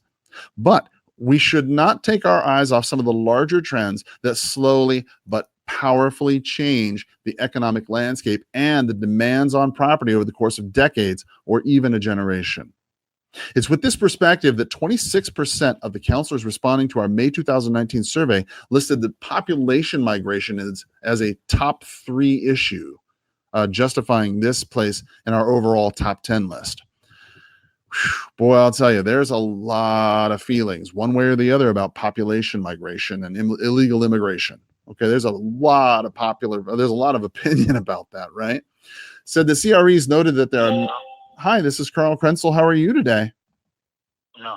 I'm not sure if I've got the right person. I was calling about a property that was for. When you have finished recording, you may hang up. That was a slick one. I didn't even hear that one. Usually I'm pretty good at picking up answering machine, but apparently that one got me. Yeah, said that CREs noted that there are many influences on the movement of people, citing business conditions, tax policies, and technology amongst the factors. Climate change too. Hello? Please leave your message for 520400160. Said that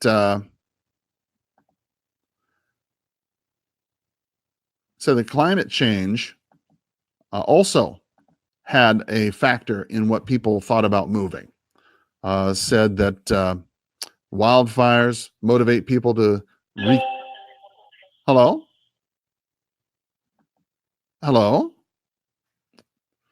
Said that let's see here. Hang up that one. Resume. There we go. Said that climate change enters the picture as natural disasters, including floods, extreme weather, and wildfires, motivate people to reconsider their locations. Resistance to relocation provides a wrinkle in the trends, not just in the United States. Hello? Hello. Oh, hi. This is Carl. How are you? Who are you? My name's Carl. I might have the wrong number. I apologize. I was looking for Jose. No. I was looking for I think you got the wrong number. Yeah, I was looking for the owner of that property on Kingston Drive. Is that you? Is that your property? No, not even near. Not even close. Oh gosh. Okay, I apologize. Well, hey, since I got you anyway, no problem. since I got you anyway, do you know anybody who's got an unwanted home I could buy for cash? Oh, no. Not at the moment, sir. Okay, cool. Well, I appreciate your time and sorry for the wrong number. Have a great day. Bye-bye. Okay.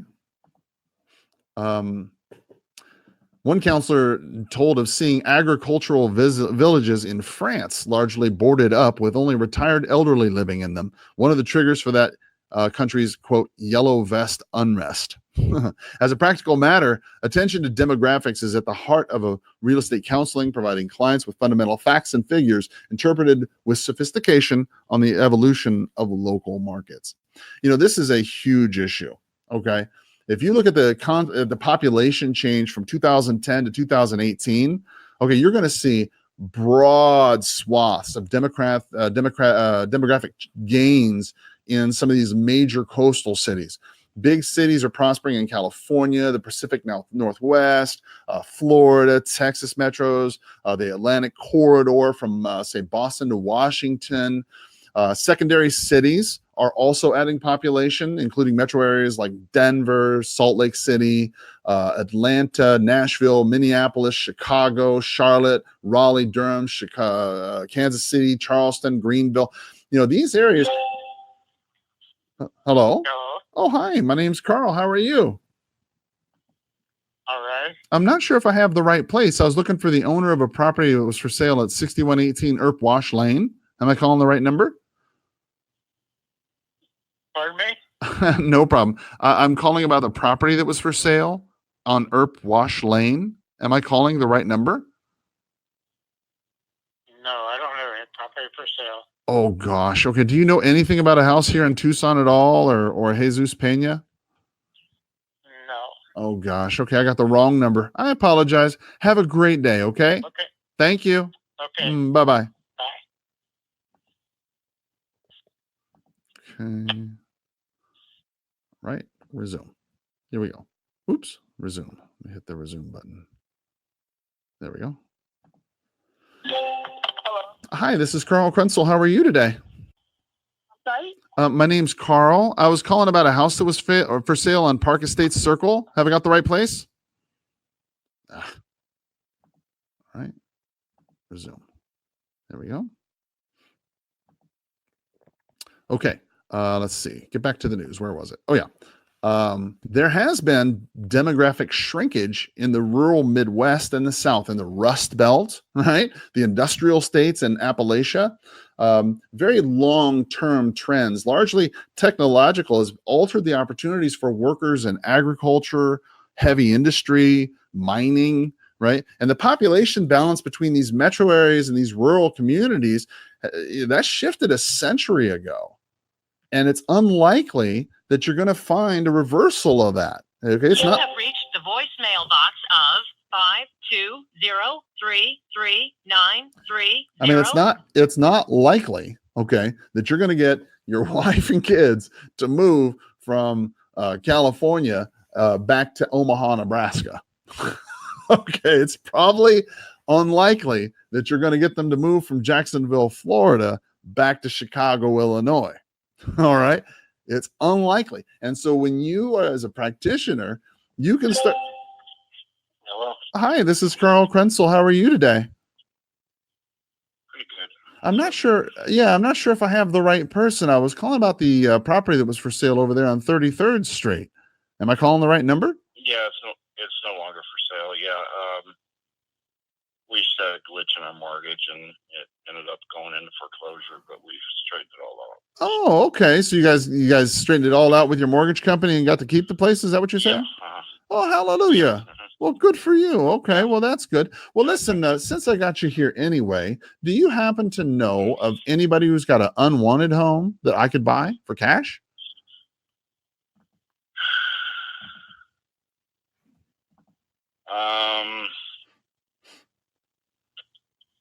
I can't think of anything in this area. Anybody here in Tucson, perhaps? No, I can't think of anybody. But I'll tell you what, if you text me back your number, Mm-hmm. I'm in the architectural business myself. It's really slow for me, but because I've been ill. But I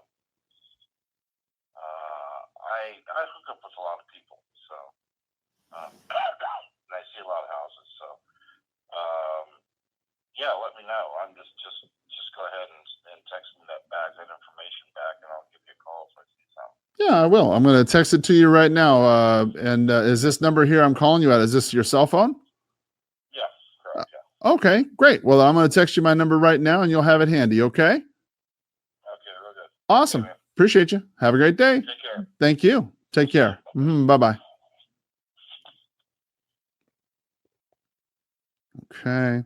So again, going right back to that Prezi presentation that we've been talking about, right? We're going to pop his number in here, 47, and then copy, paste, boom. Sends it straight to him like that. So he has it, right? Back in the old days, right? We used to send a postcard whenever somebody would talk to you on the phone. Your call has been forwarded to an automatic voice message system. 520268830. And whenever you would talk to somebody that, would talk to you at length on the phone, and you wanted to maybe, give them your number and stay in contact with them, well, then what you would do is you would just send them a little postcard. Hey, it was good talking to you. Here's my name and number. Keep me in mind if you know anybody, blah, blah, blah. And you would send it to them, and that would be that, right? Then what we would do is follow up with them over time. In this particular circumstance, they're saying, hey, text me your number. This is a great way for you to send this little Prezi presentation, get it in their phone. You have access to this. This is way more fun. This cell phone I'm pointing at, way more important than having access to their address or their email, right? Because with the address, you can mail them something. Fine. With email, you can email them something and they may or may not read it. But if you've got their cell phone number, you can text them. And as long as you're respectful, that's the key. As long as you're respectful, most time people are going to be cool with you. They're not going to block you or anything like that. You can keep talking to them. And I can't tell you that lead follow-up that you get via text, man, you can lead follow up with people at all hours of the day and night. Hey, had you on my mind? How are things going? When's a good time we can get together and talk about getting this property actually sold for you? That sort of thing, right? Getting back to this report, when you start talking about this demographic move, things have literally changed in the way that the markets are. Even where you are and where I am here in Tucson, the market has changed several times, and we've got all kinds of different people, obviously, moving here from south of the border. We've got Mexico. Hi, this is Dennis. Please leave the name and number, the brief message. I'll get back to you as soon as I can. The Mexican national issue is certainly a very strong issue here in Arizona, in southern Arizona. People have very strong feelings about that. Not that it's anti-immigrant per se, it's just that it's an anti-cost issue. A lot of times people are very concerned about the cost and how it's going to affect Pima County. Not so much that it's an immigration issue, but as you go further south into closer to the border, there are areas that are not safe to travel, and you need to let your customers and clients know that the Border Patrol, Department of Homeland Security has declared that those areas are rife with smugglers and all kinds of problems, and you definitely don't want to go around there. And if your clients are looking to buy in the area, that's something that they probably would want to know, right? Moving on, what's another thing? Volatility and confidence. Point number 9. They said market psychology is mercurial. Isn't that the truth? Market psychology is mercurial, and sentiments are prone to change very rapidly and sometimes quite dramatically, right? The measurement of sentiment factors can, in their confidence, can become part of the toolkit of your market analysis, but use such statistics for predictive purposes are often badly interpreted. Right? So when you start going out and you start trying to take these consumer confidence models and bringing them into your marketplace and then trying to figure out how it affects your market analysis, many times you're not so good at predicting the future with that. Right? Now, they said consumer confidence is monitored by the University of Michigan Survey and the Conference Board Index, typically reach high points just prior to recessions, suggesting that the data is often a rear view mirror as opposed to a windshield view. Yet commentators commonly extrapolate the results of such sentiment polls as signals of what consumers tend to do over future time periods. So, for example, right, the Michigan study, the University of Michigan study, for instance, bumped up in May and returned to a high point it had achieved in September 2018. Similarly, the Conference Board's index bounced back to fall 2018 levels, which was near an 18-year high. Both measures, however, had plummeted severely over the winter months, while confidence polls did not follow the patterns of the overall economy. All right. Now, what they're basically saying is that even though these two studies, the Michigan study, the University of Michigan study, and the Conference Board study, typically comes to a high point right before a crash, does not necessarily mean that when it comes up to a high point that there's going to be a crash. Just means that it's volatile. And they use the example of just recently when it was very high and it crashed right before the winter, and yet here we are, not in a recession. We're not in a recession, even though predicted, this some people might predicted this. What this really means, I think, as an investor, as a realtor, is that you have to be aware of the volatility in the marketplace in consumer confidence. It is so like that. It is that quick. That's how quick things can turn off. Okay? So, for example, if you were in the business in 2011, 9/11, okay, 9/11/2001. If you were in the business back in 2001 on 9/11, you remember how quickly things turned off. the day that happened. I mean, when the terrorist accident, when the terrorist hit the trade towers, when the terrorist incident happened, it was as if a light bulb had been turned off. Everything stopped. Nobody was buying anything. All systems come to a stop. Why? Because consumer confidence change. When you had banks going out of business in 2008, 7, 8, right? When banks, Lehman and all the others, when they would shutter up and go out of business, that caused a big problem in people, and they had trouble selling their property. The large thing that they're trying to bring to your attention here is that there could be a volatile situation, even though you can't necessarily predict it on a survey. You can have a lot of indications that look like something's going to happen, but you never know when it's going to happen. So what does this mean for you as a practitioner? Well, when you're talking to that person who says, well, I'm going to wait 2 years and put my home on the market. Well, how do you know 2 years from now things are going to be any better? You don't. I mean, realistically speaking, it could be very, very bad 2 years from now. And I would be willing to bet you I am more than willing to bet that it is going to be worse 2 years from now than it is today. Point number 10, public and private indebtedness. Real estate is a business that uses debt as a tool on a regular basis.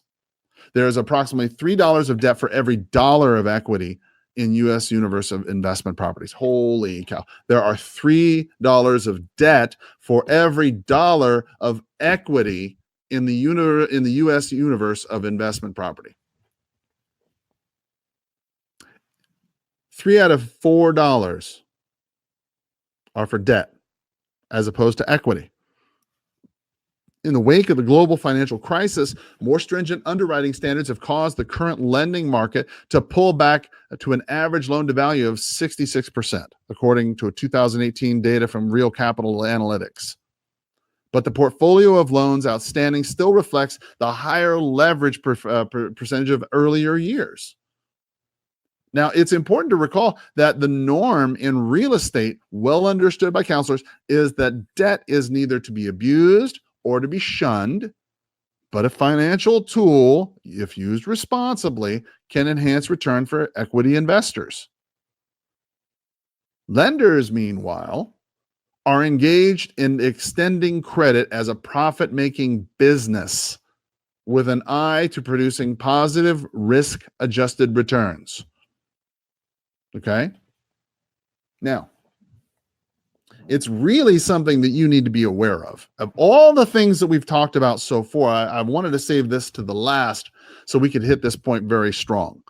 It's important that you understand when they're telling you there's a problem with debt, okay? There's a problem. Our industry is dependent upon the availability of abundant and reasonably priced capital, all right?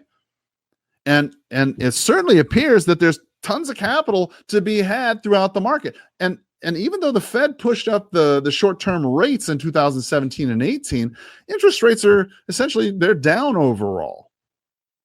We mentioned a little while ago this inversion of the yield curve, making it difficult for people to make money, but it needs to be understood in the context that the entire curve has trended downward in the past year.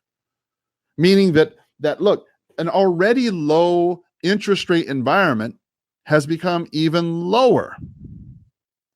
So what happens then is borrowers, quite honestly, see this as a sale, okay, on the cost of funds, and they respond, and then they buy things. Now, even though the bond yields have been exceptionally low, international investors have flocked to the safe harbors of U.S. Treasuries, which at least provide positive returns. And in contrast, Japan, Switzerland, Sweden, and Denmark have central bank interest rates below zero. Like we talked about this just the other day, how across the world, interest rates, the EBR, at the EU, they're lowering their rates so low that people from the internet, internationally, they can't make money in that. So they go to the United States and they buy our T-bills, which was going to give them some, not very much, but it'll give you some kind of return, which helps prop up our interest rates. The 10-year U.S. Treasury yielding 2.9% and the 20-year T-bond at 2.36%, and this was as of June 7th, would appear to be an ideal time for America to invest in long-term assets like, infrastructure. But our federal budget has widened with the most recent combination of tax cuts and increased spending on the military and border security operations that do really very little to leverage the low cost of funds to help us expand the long range returns we could get. See, it's not just your buyer who's out of money. It's the federal government. They're spending money on everything other than stuff that needs to help our citizens to become a better society, like roads and buildings and bridges. No, we're spending money on billion-dollar airplanes and billions of dollars for this and billions of dollars for healthcare. Look, the second concern focuses on the debt burden of U.S. individuals and households. March 2019, U.S. consumer debt rose 3.1% to $4.052 trillion. That surpassed last month's record of $4.042 trillion. Of this, $2.995 trillion was non-revolving debt, and it rose 5%. Most non-revolving debt is education and car loans. In March 2019, school debt totaled $1.598 trillion, and auto loans were $1.161 trillion. Credit card debt over $1 trillion, decreased 2.5%. But credit card debt is only 26% of the total debt. It was 38% of the debt in 2008. So people have less money in terms of a credit card debt in 2008, but they have more money in car loans and school loans, non-revolving school loans. See, it's difficult for people to go out and buy property and build a bigger estate or have a better life for themselves if they're overcome with debt. Credit card delinquency, for instance, has hit 2.59% as of first quarter 2019, and it's its highest level since early 2013 when we were really on that early recovery. Some 7 million Americans are 90 days or more delinquent on their auto loans, according to the Federal Reserve Bank of New York. Erosion of credit of borrowers eventually feeds back into the residential market by limiting households' eligibility to qualify for home purchases. Student debt has also been confirmed to have a serious impact on the residential market. Again, the Federal Reserve Bank of New York study found that 20% of the decline of home ownership was among young adults from 2005 forward. That impact in absolute numbers amounts to 400,000 fewer home buyers over time. The third principal area of concern about indebtedness can be summarized as unfunded future liabilities in the public sector. First, you had this first issue, which you had people and their growth, in terms of their debt, right? In terms of their revolving debt, their car loans and things like that. Now, the second, you got their credit card, their school debt. The third, you got indebtedness with unfunded future liabilities in the public sector. You got public sector retirement places like Tucson, maybe your town, the water company, somebody like that. The guy's been working at the company for 20 years, 25 years. He's looking to retire with a full pension, at 30 years. And guess what? Your company, your city, I should say, has got to pay for that. And there's a lot of people that worked at the city. They got out of the government after the military retired. They went and worked at, your local city municipality at the XYZ company. At the water company or the whatever that was, underwritten by the city. And now the city's going to have to pay for your guy to get his retirement after 20 something years. That was the deal. That's what he came for. That's what he should be paid. But the problem is now you got cities that got all these unfunded liabilities that they can't pay for. Right? You got people in California, Detroit, and places like that are retiring, and the city has no money to pay their retirement. While large federal programs such as Social Security and Medicare have been a target for all these debt hawks for decades, it's become apparent that at the national level, there's probably not going to be really any major or big tweaks that you can really do to this system. Okay. But more than anything, the shortfall is going to be found is going to be at the local level from the people of the state and local level, because they've not been able to cover these unfunded liabilities. I mean, if you're taxing the people who are in the state and they can't sell their properties, they sell their properties and they move to another state or something along those lines, there's a whole lot of problems. So that's why you can see that public and private indebtedness can be one of those top 10 issues for real estate. So guys, we're going to go ahead and cover this again, just very briefly from the very top. Infrastructure was number 1. Housing in America was number 2. Weather and climate-related risks were number 3. Technology effect was number 4. The end of cycle economics was number 5. Political division was number 6. Capital market risk was number 7. Population migration was number 8. Volatility and confidence was number 9. And public and private indebtedness was number 10. Those are the 10 things that are going to be affecting your marketplace as the market changes. That's the end of today's prospecting session for right now. I'll be prospecting a little bit later on today. But as always, I hope you have a powerful sales day. Bye-bye.